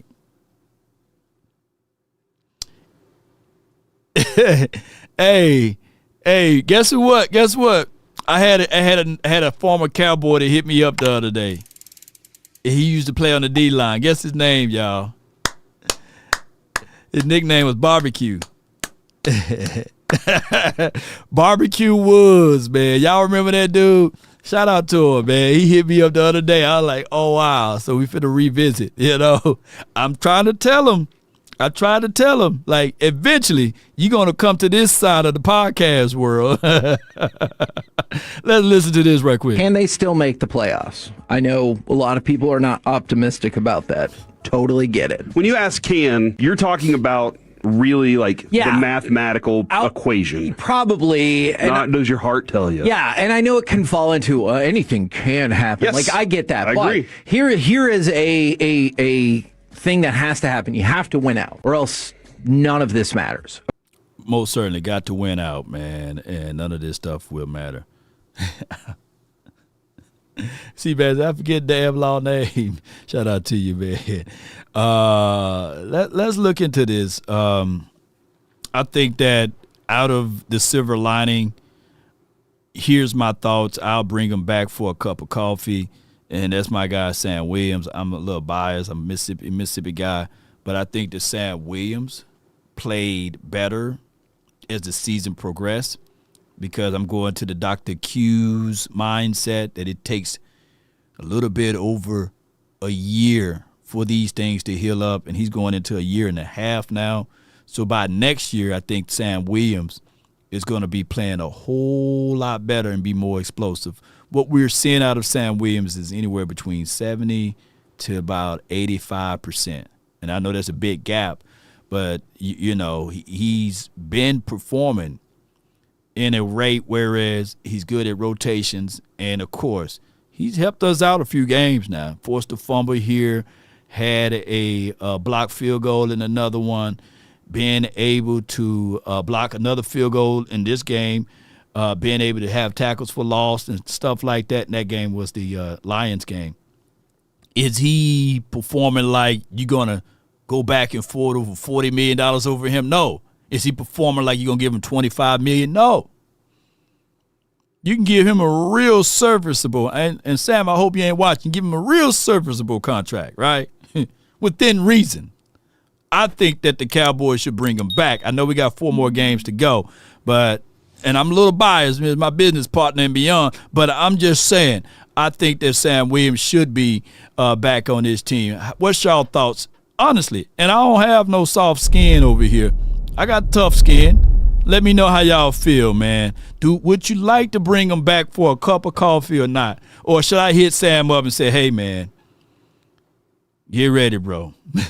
Get ready to put your house up, bro, and keep your head on a swivel, because if the fans don't like you, you know, 9 times out of 10, you ain't going to be here much longer, because they checking out all of this stuff.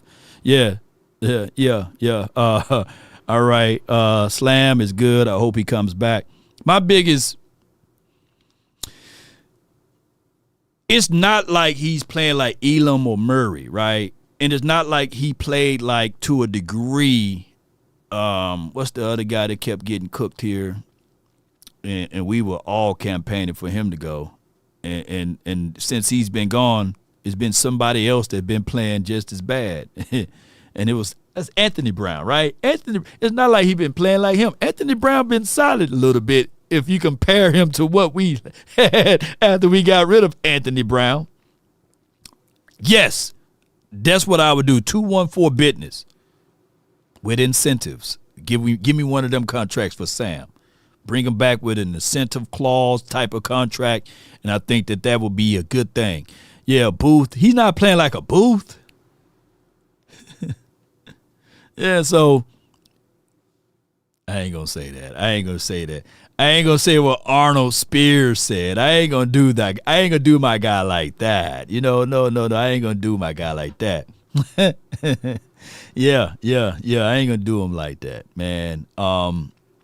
As we proceed, like I said when I first opened up the show, I definitely do not want us to be looking at this right here. I didn't even put my draft button back into the queue because I don't want to hit that draft button.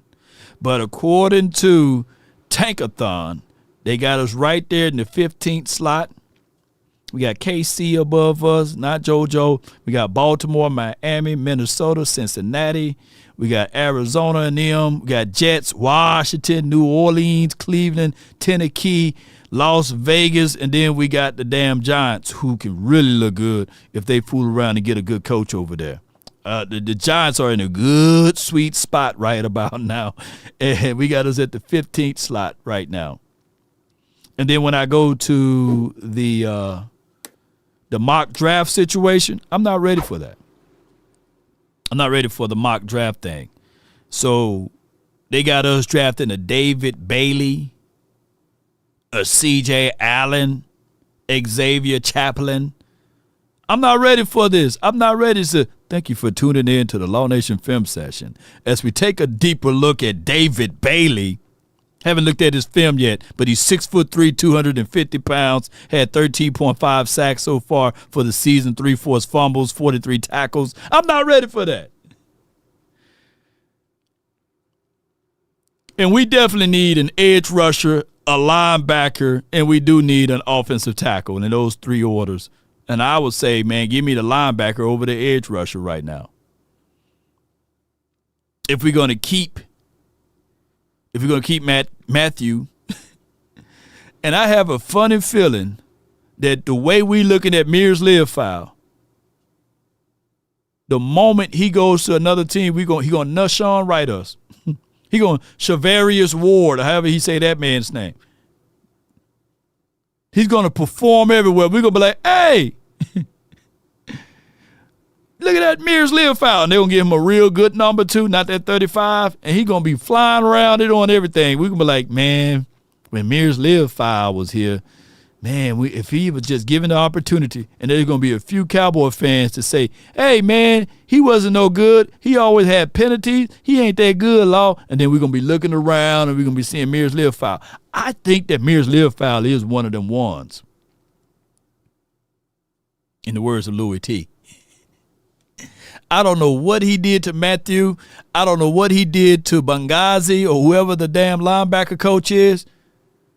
I get it, man, the late hits and stuff. Man, give me that. Versus somebody playing patty cake down the field like a Murray. Give me that over aggressive. Give me that mean dog that you take off the damn chain and he just running around and you say, hey, Cujo, you gonna get hit by a car? Come on back. Damn, that dog keep running around. He ain't got no sense, man. Who had a dog like that? Everybody had at least one dog like that. You be worried about that dog. You take that dog off of that chain, he just running around, don't give a damn about life, running all in front of the trash truck, the car trying to reverse. Ruff, ruff, ruff, ruff, ruff. Give me that dog versus that doggone Kenny Murray type of dog. That Kenny Murray type of dog, all swole and big. Ruff, ruff, ruff. You let the chain off, and a little old bitty dog come to that big dog. I'm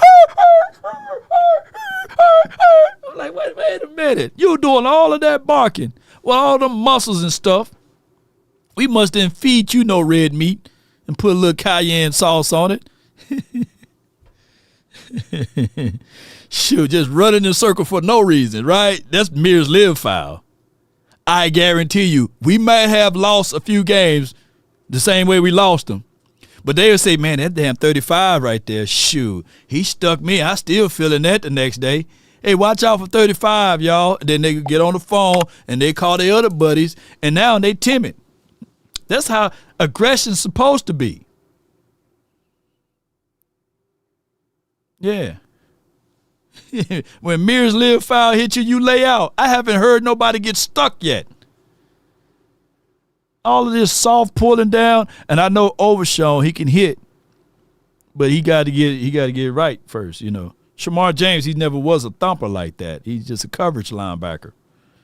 But we need an enforcer, somebody that can hit you and say, man, which one of y'all hit me, man? I want you to get hit so bad that you call these people. There are times in life you wish you had a do-over. If you're in a wreck, make the smart choice right away. It starts from the first phone call.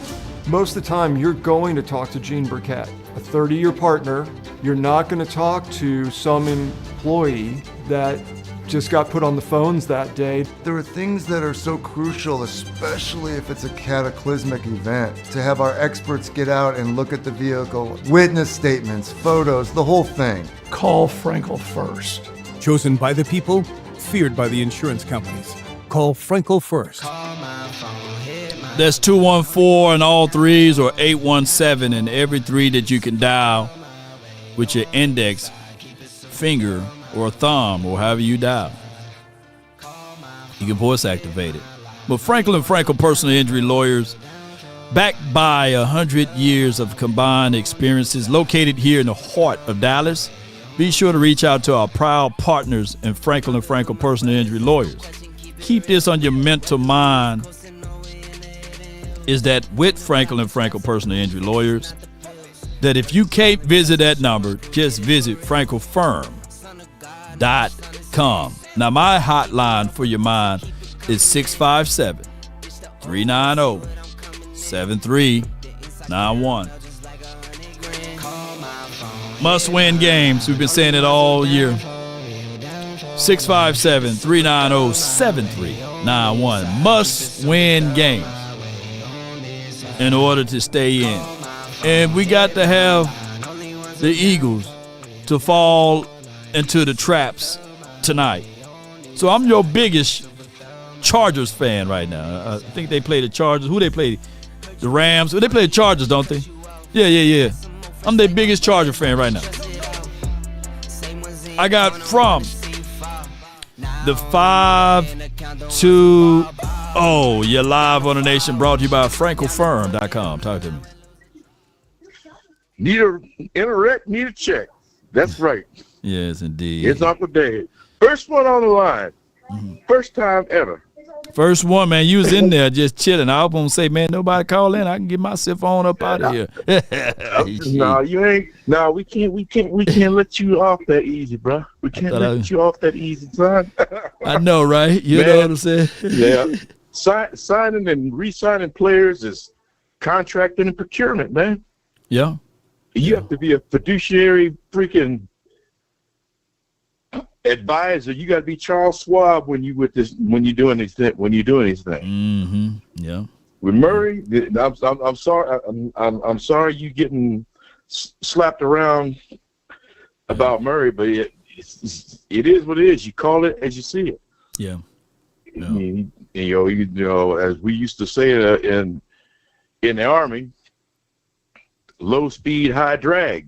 He drag you down. High drag. Low speed, high drag. He is. Yeah. Getting bacon burnt every time you turn around. I don't understand why he went inside. He didn't have no help. Yeah.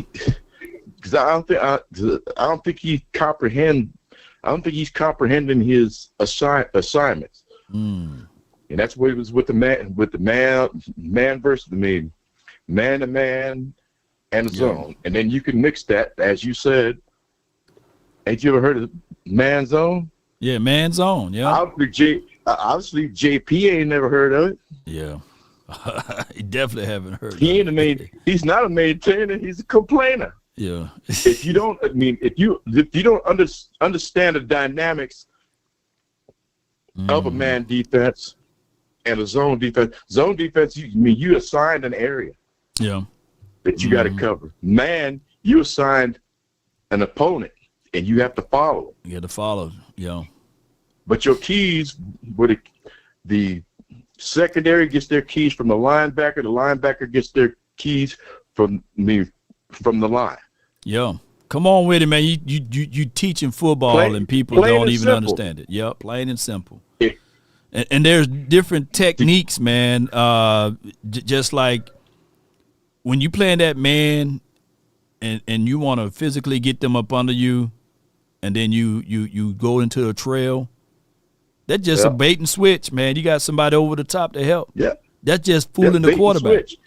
And we don't do none of those things. We don't do mirror. We don't match. We don't do none of that stuff. You can't do any. You can't do anything in zone 12 yards back. Yeah. you got to be within 6 to 7 yards of that opponent and be able to diagnose his movement. Yeah. His movement. The linebacker, the linebackers are keying off the defensive line. Yeah. When William gets up in there, then his job is to penetrate the middle. Right. To penetrate the middle to stop the run. You can stop the run. You can stop the run with man, but the downfall is that you giving more space to the receiver to get open. More space, man. And receivers are just like this. Once they get in rhythm and motion, man, they feel like they unstoppable, bro, because they know where they're going to be at in that field. Yeah. And what's the saying between the receiver and the corner? If he's even, he's leaving. He's leaving. Ooh. Flat out. If he's even, he's leaving. Yeah. You ain't gonna stop him. That's what they had. That's what Detroit had to deal with. CD. You even, you leaving. They bracket the hell out of Pickens. They bracket the hell out of Pickens, so he's ineffective. Ineffective, man. And they bump him around. And people fail to realize good things happen when you putting body-to-body contact on the opposition. Good things happen. Yes. That's how the ball was batted in. You just never know. If they fool around and gave us a few free releases so that CeeDee Lamb and Pickens can get into rhythm, Dak would eat them alive. But they did. They played that press man. Through with paper. Yeah, they would have been through with paper. They would have been through with paper. Yeah. Flat out. But you have to stick to your assignment. When you have to stick to your assignment in the zone. Right. You have to stick to your assignment in man. In man, you leave it. You mano up on the man. Yeah. Murray ain't going to you ain't gonna get that you ain't gonna get that out of Murray, whether it's zone or man. Yeah. And when you're talking about hitting,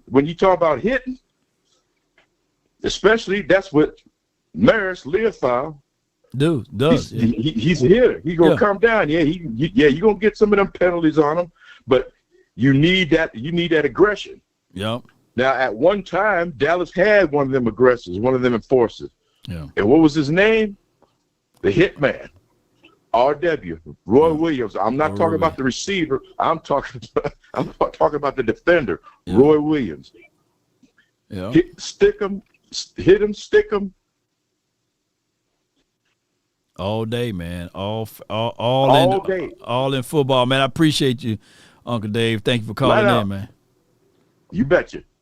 Good call from. Remember, I ain't gonna be too many more than Punk B's. I thought you were gonna have another poem for me, man. You know what I'm saying? Oh no, not this time around. I'll have one eventually for you.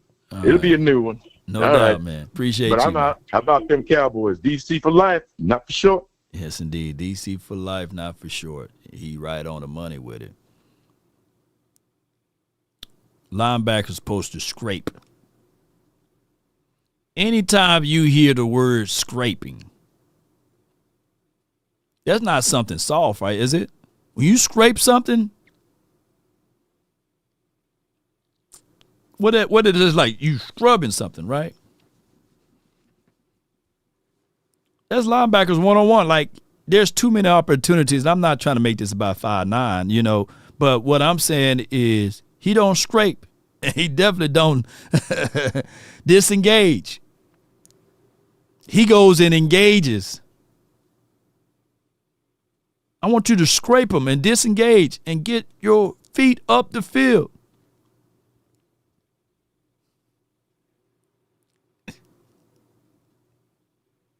Well, we will tell y'all what my coach used to say. All right, can I give y'all a little football? Scrape, disengage, beat your feet, not your meat. Get there. Boy, y'all ain't ready for the old coaches, man. Have you said, man, I don't want to be back to practice tomorrow, man. Shoot. Instead, we scrambling and scraping. Slow feet don't eat. Beat your feet. Get there, man. Yes, indeed. Yeah. He just don't belong there, man. He scraped himself right out of bounds. Open chest, man. You give him too much chest to land, man. That is all soft now in NFL, man. You know, coaches might be sending you love notes now, man. Shoot, no. Coach used to be spitting at you, man. Coach, you spit on me, man. Hell, you might run faster now. Nectar. I'm like, Coach, I ain't sitting no more in the front of the class, man. I'm going to sit myself in the back, you know.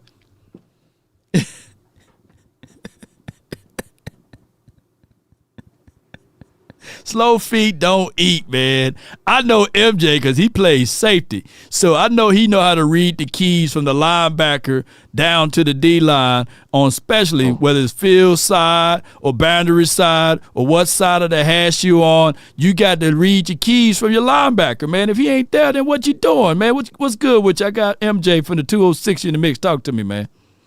What up, Law? Yeah, man, it's I know it's common sense. You knew that. And from when you Pee Wee League to junior league to high school to college. Come on. Yeah. Yeah. These guys been doing this all their life. And seemed like the guy, I ain't calling nobody dumb, but I'm like, man, because I'm watching all the other teams, Law. Mm-hmm. Even just to give, like I said, I'm watching number 26 from Chicago. Right. That was on our second team. And Cowboy fans, just show you what coaching does. When he played here, we was tearing him up.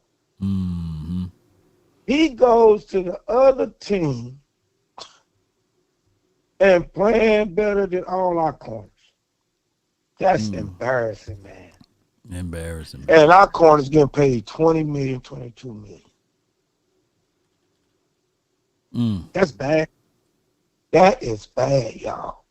If y'all not seeing that, because I'm watching all the games, and they playing the same zones the Cowboys playing. And these dudes is running with dudes, making plays, knocking the ball in the air, and our dudes is getting torched. Can't get to the spot. Can't stop the guys on certain downs. And then our D tackles, and the coach knew he didn't supposed to play 97 and 90 in the middle at the same time. He's supposed to have one of them big guys in there with him. Either one of the big guys with them guys. No. He go play 97-90. That's how the dude ran that touchdown up the middle. The linebacker ain't there to get the play. Yeah. You know what I'm saying? The last 3 games, they wasn't even doing that to us. Yep. And you know what happened too though. Tape catches up and that's just how it goes, man. They probably looked at the few tape and said, okay, Quentin Williams gonna get his. The boys in the inside gonna get theirs. They're gonna get his. Not in there. Run that play now. Them the two light ones in there. Running that. Run that now. Right up the middle. Run right up the middle when they ain't there. We gonna attack them. They couldn't even run on them. When they had number 97, when they had big 95 and 92 in the game, they couldn't run on us. Yep. 2.8 yards per tote. Yes. And you gotta get their coaches. That's what you call it, coaching. It's they like me and Law. I'm looking at Law. Number 90 and 97 in the game.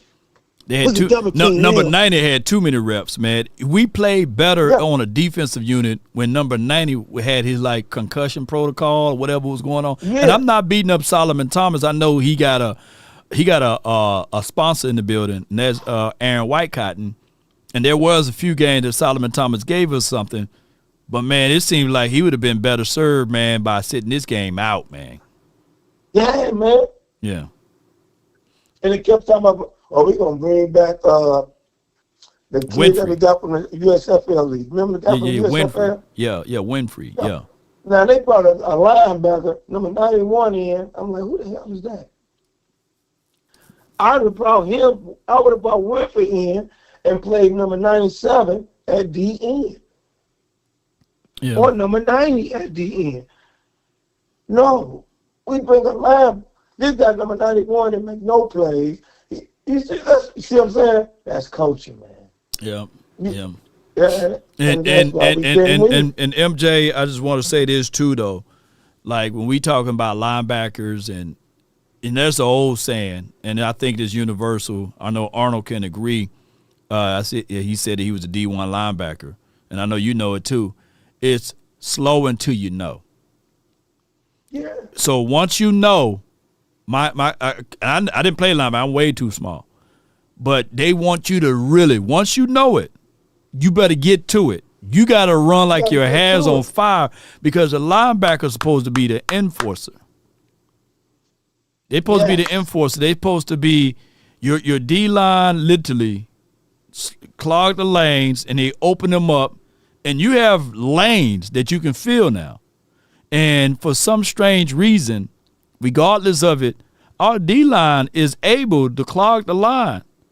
I want to see my linebacker stuff the hole, fill that hole, come in with full force. Don't care who you goddamn hit. It could be your own player. Come in there and be reckless abandonment, because now people going to be like, hey, once this hole open up, hey, it's good night. This hole is ceasing. It's no longer existing, because they used to say Ray coming through there, man. Ray Lewis coming through there after Saragusa and all of Sam Adams or Haloti, Nada, and all of them big boys. They used to be able to say, man, these guys are fitting this hole, So that's what I'm saying. Yeah. And look what you just said, Long. I seen the play. Now, I know y'all watching the tape. Mm-hmm. Even in the game, the hole was there. And nobody feel it. If the linebacker just would have went, he would have got there before the lineman, but he waited. That little hesitation, that's why he getting blocked. That's why he getting blocked every time. He won't go. He won't go. Out of respect of him and the tears of the Murray people, I do not want to re-show that clip, because the video did over 380,000 views on Instagram and Facebook, and everybody talking about it, man. I'm getting people jumping in my inbox saying, hey, man, Law, you right on this. And I said, I made sure I didn't say a single word. I just reposted a clip for somebody else put out there. But it's crazy, man. And I seen it before you played the clip. Right. I was watching the game. And the hole is there. This fool stayed and waited till the lineman blocked him. If he just would have went and he attacked that hole, he would have got the tackle. You would have got the tackle. And that's what the Cowboys messed up, when they should have kept the kid from the Vikings last year. When we had the linebacker, should have brought him back again. You wouldn't have had this problem, because you know how to read defense. Can I be even crazier with this statement right here, MJ? You know that run that Montgomery scored that touchdown on? Yeah. If you just take Murray off the field and put Mears Liff out there, I guarantee you it would have been a head-on collision between Montgomery and Mears Liff. We'd have been like, oh, shit. You know what I'm saying? Because he hesitated. Like, it's slow until you know. You seeing the hole opening up. It's only one slither of hole. You right there. And instead of just making a beeline to it, Murray goes and talk to the dude that's next to him on the backside, not even on the play side, and engages with him. Like, where do they do that at? I said, this dude is unbelievable. The hole, soon that hole, he's supposed to be tackled, man. Yeah. The linebacker wasn't in his spot. Yeah. They ran up the hole on him. The same thing happening again. Yeah. The same thing happening with the corners. Look, it's 3rd and 3. You playing 10 yards off the man. And I'm going to tell y'all something. Y'all need to go watch. That's why I like your boy Talking Cowboy. My boy, what's the, with the long braids that's on the show? Jesse Holly? No, the other one on Talking Cowboy with, I don't know. The receiver. He used to play receiver for the Cowboys. No, Walker? Jesse Holly? Not Walker, but no, the other guy that went to the Patriots. He played for us. Oh, okay, Isaiah Stanback. Yeah. Ooh, man. I said, thank you, Isaiah. Law, you didn't have to say nothing. Yeah. Man, he was so disappointed in the defense. He said, man, I don't care. I can't believe this. We playing 10 yards. And what he was saying, I'm going to tell you right now, he's sick of Eberflus. A lot of people pissed him off. He said, you playing 10 yards off the man. You letting the dude just run wide open. You got number 14 checking. They're 14. Yeah. It's a mixture. Like it's literally like on one end, I get it. Like Matt Eberflus is crazy for calling that. But I can't imagine that if we had like a Roquan Smith, that he would meet a guy in the hole and stop his feet and be flat-footed and then get pushed backwards. Like a body in motion stays in motion. And as a linebacker, for Kenneth Murray to go into the hole to stop his feet, I'm sitting like, I get it. Like somebody need to pull him to the side and say, hey, you stopping your feet, man. You putting yourself at harm and you putting other people at harm. You got to keep yourself in momentum. Go down there and bust that open. Stop the run. That's what stopping the run's supposed to be about. And I'm going to tell y'all something. I'm going to be honest with y'all. This is all the podcasters. This is to all the fans. You guys, I'm going to tell y'all something. If I'm the owner and y'all brag, it's like, man, you better pay Law, Marv. You better pay Law, Marv. Then I finally go pay Law that $22 million. Yeah. You know what that means, y'all? There's no motherfucking more excuses. I just paid this motherfucker $90 million. Excuse my French, Law. And his ass getting out there getting his ass torched. Y'all mad? Oh, you talking about Bland? Oh my God! Hey. Oh my fucking God, man! And y'all, pay him, and I hate to tell y'all this. That's why this white man don't want to pay these guys. But damn, man, you know. But I appreciate you calling in, honest, man. I feel you, man. I appreciate you. I appreciate you calling in, man. Look, that pissed me off too. I said, man, he's supposed to be our best corner. Come on, man. But he's scared. He's paying 10 yards. Law, and know what, me and you could get open Law. Man. If you play 10 yards off on this Law, even if we can get over with bad hamstrings. I know, man. Come on. But enclose it though. Enclose it, man. Law, you know I'm a cowboy for life. I'm still a cowboy, even though I got to take the pain. I'm frustrated. My friends at work laughing at me. Mom, how you feel about your team now? I said, yeah, I'm still a cowboy, but I'm done. Y'all won. I tell y'all, I'm beat. I said, man, I'm beat. Hey, I said the fans now, 30 years, I'm beat down, y'all, so I can't say nothing. So I don't even care. We don't even make it long. I don't even think we're going to make it. You better have miracle like a mother. Well, that's what we were hoping for, man. And I told Quinn, my boy Quinn Williams, I'm cool with him. He played for the Chargers, y'all. That's my boy. I said, Quinn, you know I'm a Cowboy fan. He started laughing. I said, Quinn, please beat the Eagles for me. He started laughing. I said, come on, man. You got to catch some balls. They corners can't cover. Because, you know, Quinn fast as hell from TCU. And I said, I hope y'all beat them, man. I hope they win tonight. I said, only hope if they win tonight, then what you say, Long, when you get your boy 5, then I'll move. Right now, I'm at 0. And Quinn to beat the Eagles tonight, then I'll go to 5. Appreciate you, man. Thank you so but much, if they man. don't, let me hear you say it, bro. Let me hear you say it.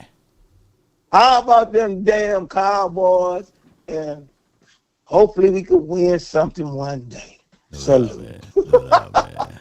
Yes, indeed, man. She.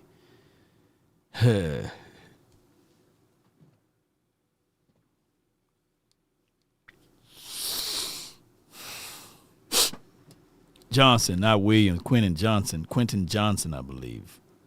But I get it who he was talking about. TCU when he said TCU.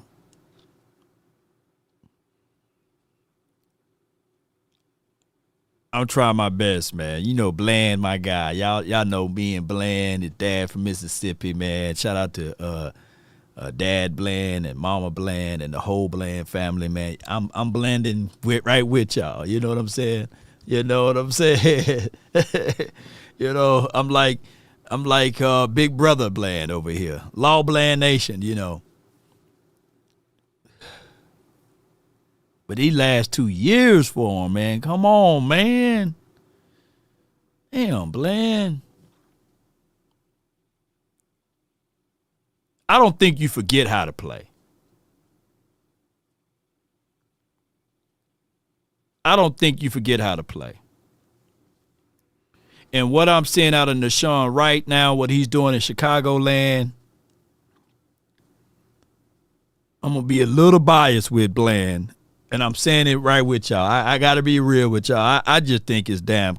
Now, granted, somebody going to say, hey, man, well, he got shook out of his shoes and he doing planks on the sideline, bro. That have nothing to do with coaching. Had nothing to do with coaching, Law. You can't be this fake, man. Come on, man. Come on, man. Okay, tell us the real, man. I just don't think that Bland done fell off a cliff, man. I think he's missing the rudiments in teaching, man, from the teacher. Al Harris. It got to be coaching, man. That's just like having that kid and you fool around and taking them to another school when they used to be all A's, all B's. Now they go to this other school. Now they flunking out. It's the teachers, man. It got to be the teachers, man. I just don't think that our DB's been this bad. We had bad DB play, but not this bad, y'all. And from what I was told last year is that there was a lot of pressure on Al Harris. Don't y'all know that the Cowboys made Al Harris the assistant head coach? That took away some of his duties and responsibilities to be with his boys. So when he made it back over Chicago, he was like, shoot, I just want to be on the DBs, man. I don't want all of this stuff. If y'all not going to give me a real opportunity, I'm going to just stick right here and work on my craft with DBs. And DB plays in Chicagoland, even though they lost the other night, man, it's been spectacular. DB play in Dallas land, we can't buy a turnover or takeaway. We are allergic to the ball. We break out in hives, eczema, scratching everywhere. Dang. We can't find an interception. We can't even find a PBU. Don't y'all know there been multiple games that we didn't even, let me tell y'all, don't y'all know there's been multiple games where we didn't even have a PBU.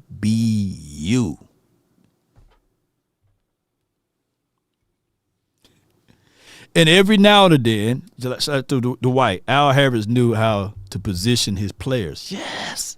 Every now and then, you get one of those people. That's all they want to do. Let me just pay me a little money. I got money already. I've been blessed and highly favored. Just pay me a little money. Out of respect, pay me a little money, and let me just work on my guys. That's Al Harris, y'all. That's how he is as a person. That's how he is when they celebrate and they go back into the locker room. He sit down and have those one-on-one interactions, encounters, and he tell them, hey, you got to get your mindset together to be on this spot of the ball. Hey, Diggs, you released too quick. You was right there. I get where you were going. Now you owe me about 20 push-ups for dropping that. We don't have that this season, man. We missing out on that. And a third of us was blaming what happened last year in the DB room for this year. No.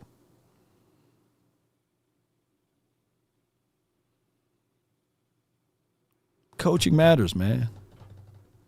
Dang. Life like this, I wish. Tony. Raindrops would fall. But we were talking about the threats of things, right? And in my backyard, right before, because Texas don't have a fall season. Texas don't have a fall season here. Y'all should have told me that since I moved to Texas. They don't have a fall season. It goes straight into the winter. You know what I'm saying? Shoot, we still got leaves on the trees over here, you know, but it went straight into the winter. And what happens here is a unique situation. Whereas you get different kind of cicadas. You know, things that make a lot of noise. So I went to my backyard and I saw a nest of not cicadas, but these big old hornets. And I was like, what kind of bug is this? This hornet looked like he's on steroids. But I looked up some researches and stuff like that because I ain't want one of them things to approach me because it's like a deterrent. And this is how big they are, man. These, they call them circadian eaters. You know what I'm saying? These murder hornets. Look how big it is. This is how big they are. I had a whole hive of them in my backyard. I don't know if I can, hope I click on the right one. Yeah. I had a whole hive of them in my backyard, y'all. And I don't know where that picture went to. Here you go. Here it is. Yeah. They eat. They got people in San Antonio. Yeah, they all everywhere, man. But what making a long story short is that when you see those things right there, you ain't playing around with them. You know not to swat at these things, regardless of whether they sting you or not. You not finna find out. You know what I'm saying? They say F around and find out. But law, I'm from Mississippi, man. If I can't put that on a hook and go fishing with them, I'm not finna do it. Yeah. And see what it look like on this picture right here. Let me see if I can. It looked like he's smashing. Like he's smashing the circadian. But what they do, they suck the juice out of the circadian. They paralyze them, and then they lay their eggs inside that doggone thing. Yeah, they laying their eggs inside this one. But that's enough of the Animal Planet law, insect law. But what I'm saying is that we need to have one of these hornets on our defense in the middle of the field. So when you see that mug, you say, hey, man, I ain't going to even deal with that. Just look at them. I had a whole hive of them up under my deck. And I was sitting there, deck, not the D-I-C, you know what I'm saying? But, deck, D-E-C. But y'all get what I'm saying. I had a whole big old, and, I'm sitting here like, Lord, if one of my little ones get out there, shoot, I'm gonna have to die trying to fight these things off. But guess what? They're aggressive, but they're not aggressive to humans. They're just looking for something to eat to lay their loved ones in. But nobody's not trying to figure these things out. So if y'all ever come to Texas, just know that you're gonna get these things, man, all in your backyard when the season and the weather change.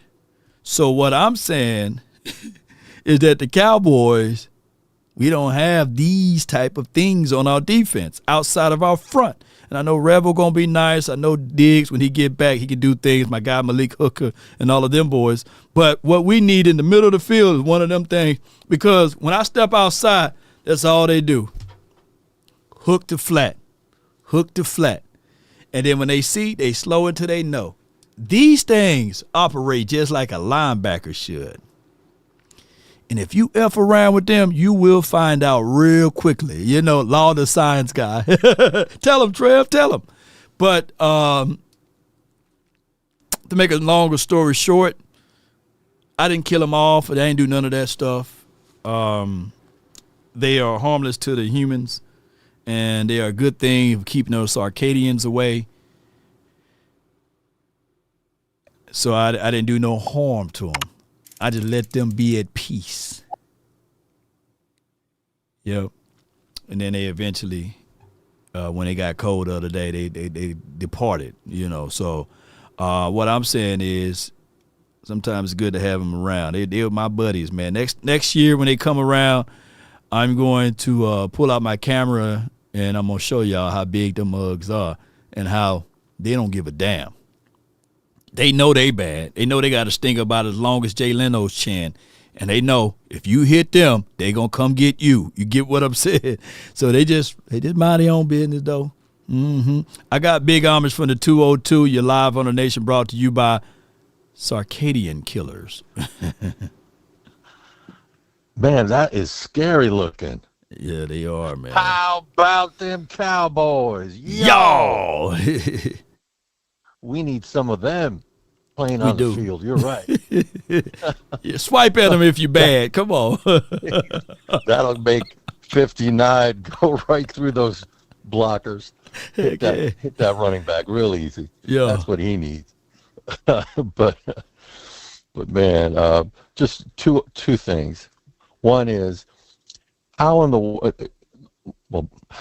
I was going to say, is our defense so bad after we even acquire some more players? Wow. How is and I want to say the backfield. How does a backfield go? And we know the sample size for at least 4 years with the same type of players. We know what they were producing before. Right. So how does it go to that, which was good? You don't even have to say very good, which you could say a couple of players were very good. But Right. let's just say good. How does it go from good to suck? And we know, is it just the scheme? Is it going from man to zone? Is it what Quinn was playing? What it was cover 3 most of the time? Am I wrong? I can't remember. Quinn. Well, he played man, and the cover 3 he played man. So cover 3 man. So the problem is that we had the great intentions, but we didn't have the best executions because of the skill sets. Like we were razor blade thin in the inside, right? Like if all we asked Quinn to do, if we had a Quinn and Williams and a Clark, I think Quinn's system probably would have worked. Later on, it would have worked, but we didn't have a Quinn and no Clark, so we had missed pieces, and then of course we still have that finite issue with linebackers, right? So we was using pieces, but I can tell you that Quinn made better adjustments on the fly. Yeah, he did. on the fly. You're right. Yeah, he didn't have the ingredients. You're right. Yeah. He didn't have the ingredients to make it all, to keep cooking. He knew what to do at what he could do best with what he had. Right. And that's it. There's limitations to everything, and that's what you're pointing out. I mean, and flus, but it's going to take time. So I don't know. What are you going to do? We even drafted a cover corner, Ravel. Yeah. He's a man cover. He man cover. Yeah. So, and we did that after hiring Flus. What the hell were we thinking? You want this young man to suffer? Which is, we're going to watch bad play because of a defensive coach and his philosophy, not adjusting to what he has, the talent he has. It just begs the question of what are we really doing, and who's calling the shots? Doesn't seem like Shotty's doing it. But that was just one to think about. But really what I wanted to talk to you about was this. Deion Sanders, and I hope he's well. I really want his health to come back, and I think it is. But why did Jones pass on him? And I'm going to raise this what if to you. Back in January, he had his medical diagnostic, whatever it was. That was in early January. Right. That's when he found out he had that horrible C. Yeah. And then he met with Jones. So my question is, did he know he was sick when he met with Jones and he just couldn't take on the job? What if he's actually waiting in the wings to come in and you leave Shotty as offensive coordinator? I know I'm speculating crazy, but I'm looking for the future in a way. But I'm not throwing away the season. But for the future, I'm saying I want somebody who has that ability to take the helm, and we know, good or bad, that I know he's going to put his best foot forward to provide us the best product, and Jerry Jones is not going to get in the way. That's all I was really wanting to say. That's why I want to see Deion in here. Oh, certainly, man. I appreciate you, and I value your opinion on that, and I'll go over that in a few. Appreciate you. Thank you for calling in. Yep. And how about them Cowboys? Yo. I think that with the landscape of like how this season went and knowing Prime, I'm glad that we don't have him. I'm just saying, out of respect to Big Amish, I didn't want to say that while he was on the line, believe it or not. I just like the way I like Prime. I like Coach Prime. I hated him as a player. Then I said, okay, I like him as a player. Then I hated him again as a player. And I'm using hate as not a finite word. Y'all get what I'm saying, right? Like when he played for Atlanta and 41ers, I couldn't stand Prime. And everybody was like, Prime. Boy, I cried like a damn baby all that year, especially in 1994 when he PI'd Michael Irvin. Boy, I cried, But then he came to our team, and then I was like, we got him, I talked to Twin. I was like, hey, man, we got you. Now we on our side, And I was telling him, we're going to win 3 Super Bowls with that guy. But we won that one, and it would have been a downward heel since then. He had got it, that turf toe can be a booger bear. And then he played for every team in the damn NFL, man. Prime went from us. I think he went to the Washington team and went to Baltimore. He went everywhere. Prime was going everywhere. He going to play for every good team at the time. That's what made me really mad at him. And then when he went on TV and all of this stuff, 21 in Prime and all of this and all of that, and people kept reliving the glory days of when he was here, but it was like headaches and stuff like that because he kept getting hurt and all of this. And then there was news rumbling around that he was going to go to my Jackson State University. I was like, man, this dude ain't swag. He just trying to highlight the situation and all of this. But Prime, when he went to Jackson State, it opened my eyes up that, man, he's a real solid dude, man. He knows football. He knows sport. And, of course, he's a Hall of Famer, man, But I thought that he was just about the attention. But what Deion did and what he fought for the city of Jackson and the county of Hinds County, it was remarkable. I don't want to take the conversation down that pathway, but he crossed a lot of lines, and he stood tall for the SWAC. He stood tall for my Jackson State University. So I forever have a place in the heart. But I knew that he was going to leave Jackson State when he said, my son is just as good as CJ and Bryce, I believe the other guy that played for the Panthers that year, and he just need the attention.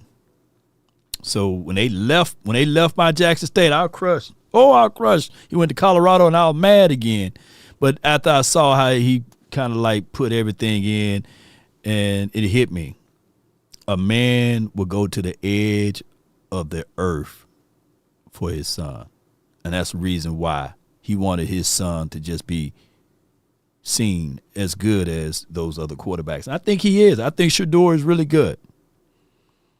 And it crushed me because I know for sure that the NFL sabotaged that kid. There's no way. I watched too much football for him to fall that deeply in the draft. Oh, I done seen too much tape. I done seen so many people being drafted that wasn't even half as good as Shedeur Sanders. And it really made me look at the NFL for what it is. And you go to Cleveland to die. You don't really be successful in Cleveland. There's not even from the Tim Couch days all the way to the Menzels, to the Mayfield. Look at Mayfield now. You don't play good football in Cleveland. They got some type of sinkhole up there, some type of Bohemian Grove thing that's going. That's where you go to die. Watch. Cleveland, I hate to say it, but Cleveland will never be successful. That really, the Cleveland Browns are not the Cleveland Browns. The Cleveland Browns is really the Baltimore Ravens or the Cincinnati or whatever. Whatever Cleveland Brown is up there, that ain't the real Cleveland Brown, man. They got some type of curse or some type of hex on them. Yeah, blood sacrifice ritual gone bad up there in Cleveland, man. Shoot, look what happened to Watson, Shoot, you don't play good football up there. You ain't going to get no good godly stats. That's what they sent him to. Now, if he fool around, turn Cleveland around, man, give that man a gold jacket, bro. Jeez. Yeah, King James left everybody, yeah. But that's just for what it is, man. But y'all continue to follow Shador, man. See, the thing is, and I'm not trying to make it that way, but Jackson Dart, my guy, he's still my QB1. Jackson Dart can score a touchdown, dance, and show his chain off that he got around his neck, and people say, oh, what a nice guy. If Shador do the same thing and have the same chain, they're going to say, look, he's showing up, man. He's a chauvinist. Hey, man, take that off, man. Hey, man, have a little self-respect. Play like you've been here before. But Jackson Dart doing, woo, yay, wow, wait a minute. He got rhythm. That's just how it is, man. Brock Purdy do a little dance in the end zone. Woo! Yeah, look at Brock Purdy. He got rhythm. Shador do the same thing. Hey, man, shame, man. Disgrace. Terrible. For the league, this is a bad representation. We don't want our guys doing this. Show some levels of respect when you get into the end zone. That's just how it is. And I don't think that there's anybody that can out-debate me on that. Because we can see it in natural forms. But I got Dr. Q, man, from the 210 UN. Talk to me. Hey, Law Nation and Cowboys Nation. Hey, Law, everything you're speaking of facts, man. It's definitely facts. Yeah. MJ was speaking some good stuff, man, until he got to that little last part. Yeah, the last part.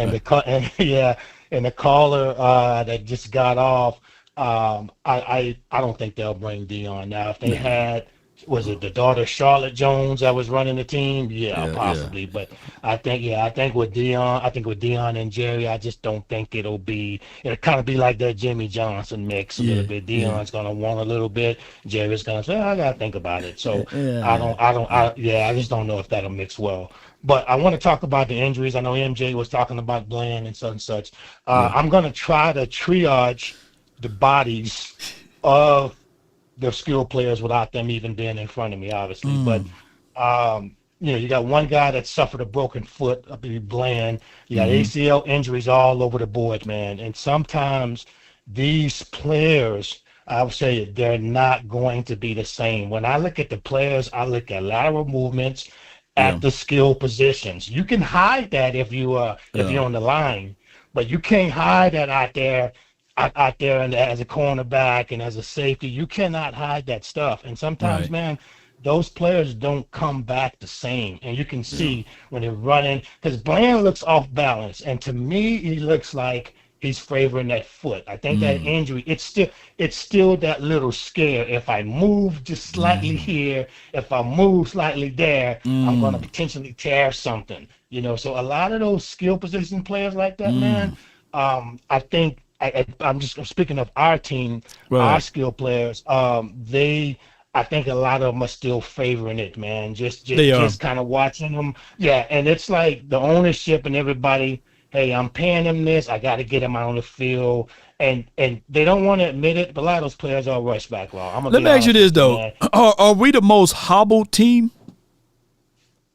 Are we the most hobbled team in the NFL or just in the NFC? Yeah, in the NFL in general. In the NFL in general. I gotta get some more water. Keep talking. I gotta go get some water right quick. No, that's okay. I haven't really watched a lot of AFC play this year, so I'm not sure the teams that are struggling in the AFC.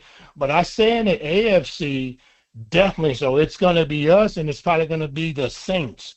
We're probably the most two hobbled teams in the NFC. And again, that right there is, there's nothing you can do about it. It's just a weight.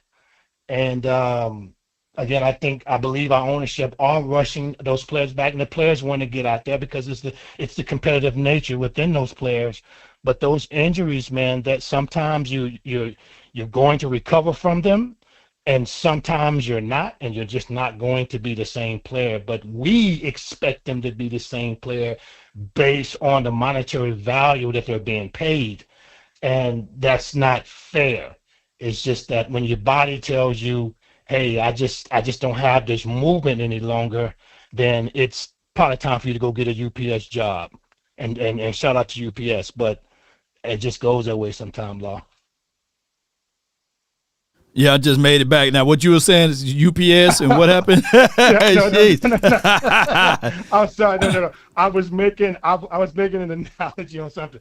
What I was saying, Law, was we as fans, we expect our superstar players, after these injuries to come back and be the same because of the monetary value that they're being paid. Nothing bugs me more than to hear fans say, "Oh, you're paying them $15 million, you need to be out there." But sometimes your body, the injuries that you sustain, it just doesn't allow you. It doesn't allow you. So now you're overcompensating because I got to get out there. I'm a competitor and da-da-da. But you're never the same. And what I was saying was, when that starts to happen and you lose that step, even during the off-season training that you may be getting that we don't see, whether you're doing it privately or you're doing it with the team doctors, you still might not be where you need to be. Right. And at that point, you kind of dwindle, your skills kind of dwindle a little bit because you don't have the lateral movement. And I was just saying that when that happens, it may be time to go and get a UPS job. And then I said, shout out to UPS. But so that's just how it is, man. Football, like I said, the NFL, not for long. Not for long. And you got to make sure you have a backup plan. But I really think that's what's going on, particularly our skill players. When you're talking about your skill players, they have to have everything. They can't have one piece. Yeah. Because anybody can run a 40, but it's what are you going to do from left to right? Yes, indeed, man. You're right on that. So that's the biggest issue I feel that we're having right now. No That's doubt. all I got for the Nation Ball today. I appreciate you, brother. Appreciate you. Thank you for your support. There's Dr. Q from problem. the 210. And I get it, UPSs, man. That's six figure money right there, man. No, somebody make $132,000 doing UPS, man. You delivering them packages and getting things together, so you can make a lot of coin. So he not saying that in a negative connotation, because some of these guys, that's the quickest way to make money. After they're accustomed to making practice squad players make $380,000 a year. So that's more than some doctors, and 300 and go all the way up to 650 to 700,000. So get yourself on a practice squad and get some of them practice squad checks. They pay every Thursday too. No, every Tuesday. You get paid every Tuesday. So shoot, every Tuesday you on the practice squad. Shoot, I'd be a senior practice squad guy right now. Shoot, pay me $380,000 to $800,000 a year just to be being a decoy. Shoot, give me practice squad money. Yeah, health is everything. I think that when you start to talk about the Cowboys in general and health been an issue with us, soft tissue issues and all of this stuff, shoot, it's been difficult, bro. It's been very difficult. I got from the 901. You're live on the Nation, man. Talk to me. I can't get hyped right now, Law. I'm in the middle of the route, the middle of the street, at work. I can't get hyped right now. I just got one thing. I need Cowboy Nation just to calm down, enjoy the moment, enjoy the ride. First year coach, new system, new way of life. Just take a step back and just enjoy it. Philly's going to collapse. You're going to watch it happen starting tonight. And we're going to get in. What do we do when we get in? Is the Eagle Flukes going to switch it up and be more of a pressure-based defense? I need them to do that. That's all I got. In town and house. Let's go, Cowboy Nation. I can't get hyped. I'm out. Shout out JSU. TSU too, man. Hey, man, damn Prairie View made me so goddamn mad this weekend, man. Prairie View done got my guys, man. Prairie View. Shout out to them, man. Yes, indeed. How much equipment manager make? They make good money. The towel boy makes six figures too. Y'all think I'm lying? The towel boys for Dallas, they make six figures. Look it up.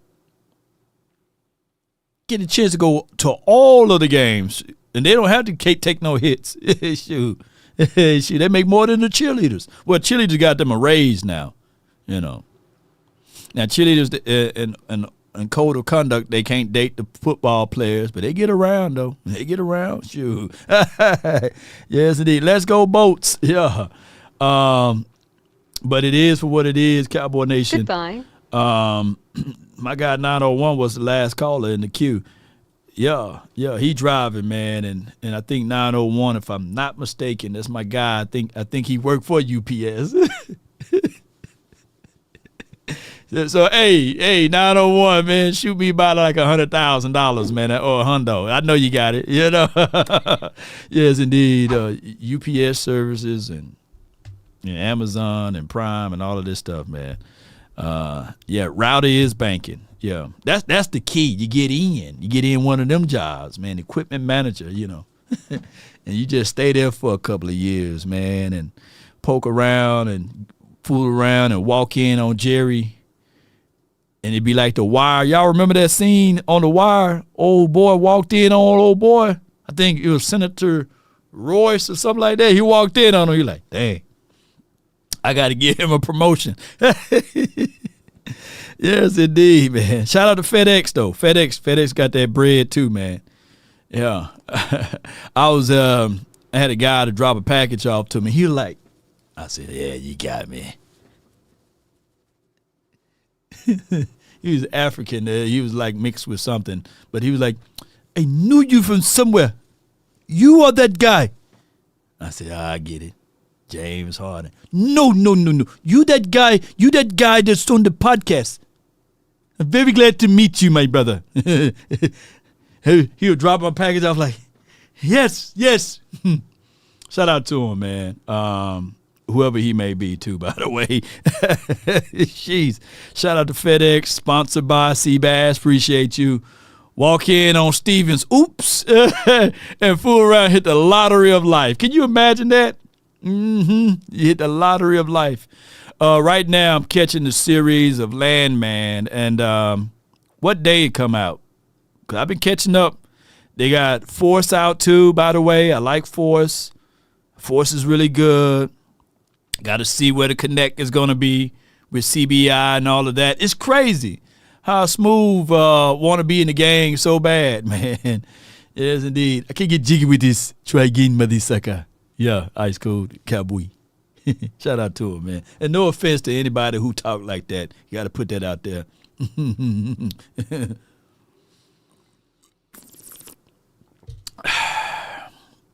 Landman is every Sunday, so I got to wait till Sunday. I can't wait till the next episode. I don't know if I can really,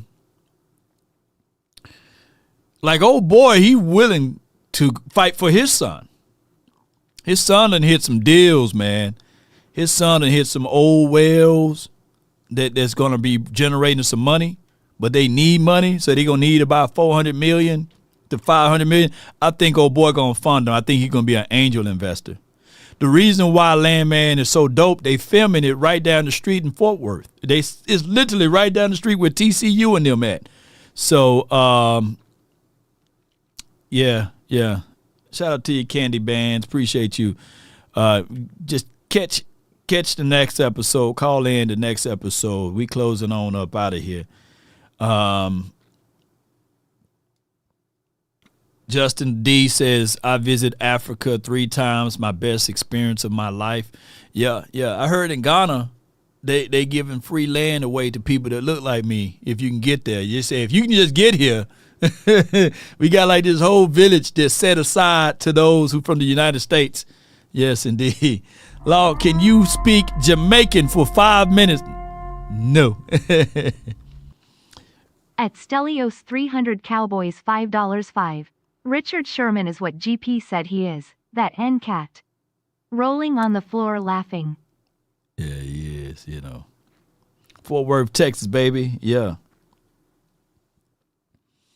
Join next time, my bad. I hit you next time, bro. The son hit a lick of the glory hole. He ain't lying.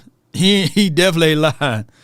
Yeah. So now that I'm trying to get used to like Midland, and I got some people that's from Midland that hit me up on some few sponsor stuff. I mean, they got some money then, don't they? Jeez, if they dealing with that oil stuff. But I didn't know Texas gangster like that though. Yeah. Texas is gangster, man, like that with them oil rigs and everything, man. So yeah, it's gangster, man. I like Landman. I like Force 2 now. I like Force 2. So two different genres of music, of not music, but videos. But man, it was a great show today, man. I thank all of you all. If you like what you've seen today and heard today, hit that like button, share this content, leave me a review. If you listen to this on your podcast and beyond, we're going to get back to more things. Check out my Instagram and Facebook to stay in contact with me, as well as my Twitter or X app, TikTok. And let's see how everything can work its way out, man. If I offended anyone today, charge it to my beard, not my heart. I love y'all. And even though I chastise some people, man, I love you too. West Texas, all of the Texas, man. Texas is nice. Certain roads you just don't want to be on and catch a flat. I was watching the Texas Chainsaw Massacre a few weeks ago, and it said based off of a true story. I said, whoa, wait a minute. Inspired by real events, based off of a true story? Man, yeah, we do some crazy things. I guess Hill's got eyes out here. They probably got people like that out here in Texas. Don't mess with Texas, baby. Sundown towns. Yes, you ain't lying, bro. Let me get on back before it get too late. That's what we say. Let me get on back. Need a 4x4. Leatherface and them. Yeah. I mean, that stuff real, man. Shoot. Yep. Somebody can be like this on the side highway like this. I'm going to keep driving. I said, I don't want to intervene what God got going on with you. We'll catch the next person to give you a ride. But neither here nor there, Cowboy Nation. People Under the Stairs. That was a real good movie back in the days. Real good movie back in the days. Now, modern day time, I don't even know how that can even exist. But I was watching a Lifetime short story, one of them stories, you know, the guy always the bad guy on Lifetime. And this guy kept a whole family in his basement. True story. For 30 years, 30 seasons. He had a whole side family in the basement. I said, how's that happening? So you clapping cheeks down there and your wife upstairs, she can't hear it? She couldn't hear it. He had a whole family, y'all. True story. Type it in on Lifetime or something like that. Man had a whole family for 30 years. Kids never saw the light of day. And the only reason why he got caught is because one of the kids got pregnant. But it's crazy. True story.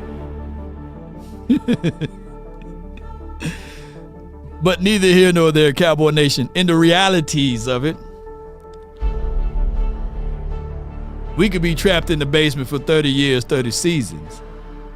We still DC for life. We ain't going nowhere, baby.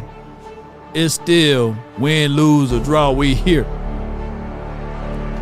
Ice Cold, you said you saw that movie. It's on Lifetime. It's sick. It's a real sick guy, though. Real crazy. I mean, he was doing the things with his own. Crazy. Guess when he got older, he slipped up. I can only imagine his lady upstairs like, what's all that crying and yelling? Hush your mouth. Hush your mouth. Why y'all? Hush your mouth. That ain't nothing but Eagle fans downstairs in the basement. that's where they at. They still at the bottom. And they need to continue to be at the bottom, ladies and gentlemen. In the basement. But neither here nor there once again. If you want a thing bad enough to go out there and fight for it. To work day and night, to give up your time, your peace, and your sleep. If all of your desires of it makes you quite mad. That you don't get tired, and it makes you hold everything tawdry and cheap. If life itself seems empty and useless without it, and all that you scheme and dream is about it, if you will gladly go out there and sweat for it, fret for it, plan for it. Lose all terror of your beautiful mind if you would simply go after the things you want with all of your capacity, strength, sagacity, with faith, hope, confidence, and stern pertinacity. If neither cold poverty or the famish or the fame or the sickness of body or brain can turn you away from the things you want. If dogged and grim and besieged and beset with the help of Almighty, you will get it. Take the money out! I don't know if y'all watching that Diddy Files. Don't watch that Diddy Files. Tell him run it on. There was a pastor that got caught about 3 months ago. And he did some things just as crazy. They gave that man 3 months in jail and giving him house arrest or some bullshit. I said that pastor need to be under the jail. But that's a different story. I haven't watched the Diddy Files yet. But I can tell you, 50 Cent is a fool, though. Shout out to 50 Cent. Don't come after me, 50. Now my baby wants to hold me. I love my fans, don't need no friends, I got my homies. Thought I could trust you, I find out you tried to zone me. Shout out to Brandy. Shout out to Quentin Warner. Shout out to Regina. Shout out to Stelios. Come on, Cowboy, let's get them 6. Law. Boat up, baby. No sleep, no rest. Might crash, might wreck. But first I stretch. Run it all. I wake up, flex, thumb down, now check. No put a 3 in the chat if you shared this stuff. Put a 3 in the chat if you shared. Might crash, might wreck. But first I stretch. Tell them run it. Y'all gon' make me take that trip way out to. Where we going, y'all? Pull up Nigeria, come through in a hurry. Those London boys don't come to play, you should get worried. Where we going, twin? Move, find yourself, they getting buried. Dance with the devil, used to love playing those games. Is this a home game or away game? I forgot. Do we play in Minnesota? Or do we play in Dallas? I forgot. I live up to my name. I wake up, Law down, Nation. No drip, this. Tell them run it on. Oh, we got a home game. Oh man, we better beat the brakes off. Oh, my bad, I'm talking too fast. I wake up, flex, thumb down, check, no drip, this. Cowboys Collective will be collectively tomorrow. I think we supposed to be doing the NFC East Super Friends Wednesday. Let me see. Boy, man, if we do the NFC East Super Friends Wednesday, that means that the Eagles, come on, football guys. Come on. Let them lose tonight, baby. Let them lose tonight, baby. No days off. See, that's how focused I am. I don't even know where the game is at. Yeah. Oh, they gave us 2 homes in a row? Come on with it.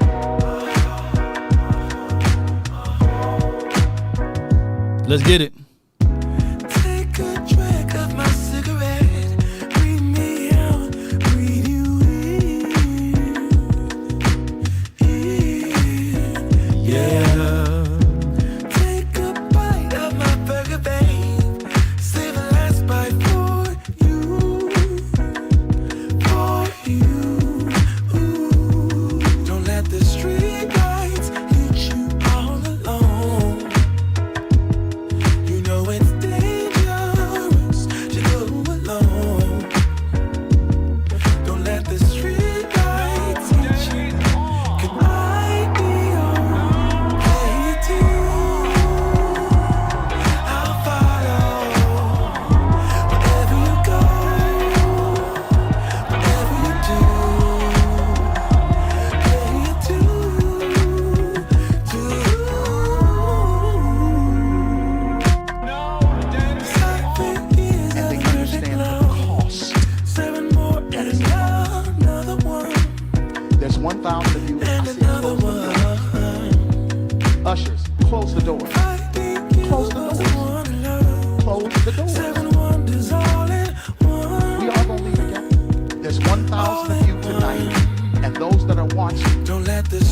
Play a tune, I follow.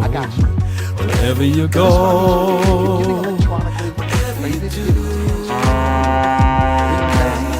That's what I want to hear. Y'all start moving. Y'all can bring it right now. Come. Even if you're giving tangibly, just put your hand on the. Take your phone, stick it on the. Oh my God! Who the hell cares? Giving is worship. Giving is worship. Giving is worship. Damn shame what they did to that bird. Execute Order 66. Enemy spotted.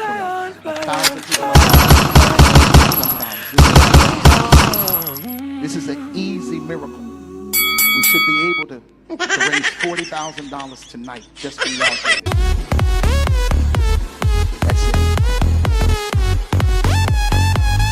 Well, what I'm saying is that there are known knowns and that there are known unknowns, but there's also unknown unknowns. Things we don't know that we don't know. Don't give up the fight. Everything will be alright. Oh, you think darkness is your ally? Depend on you.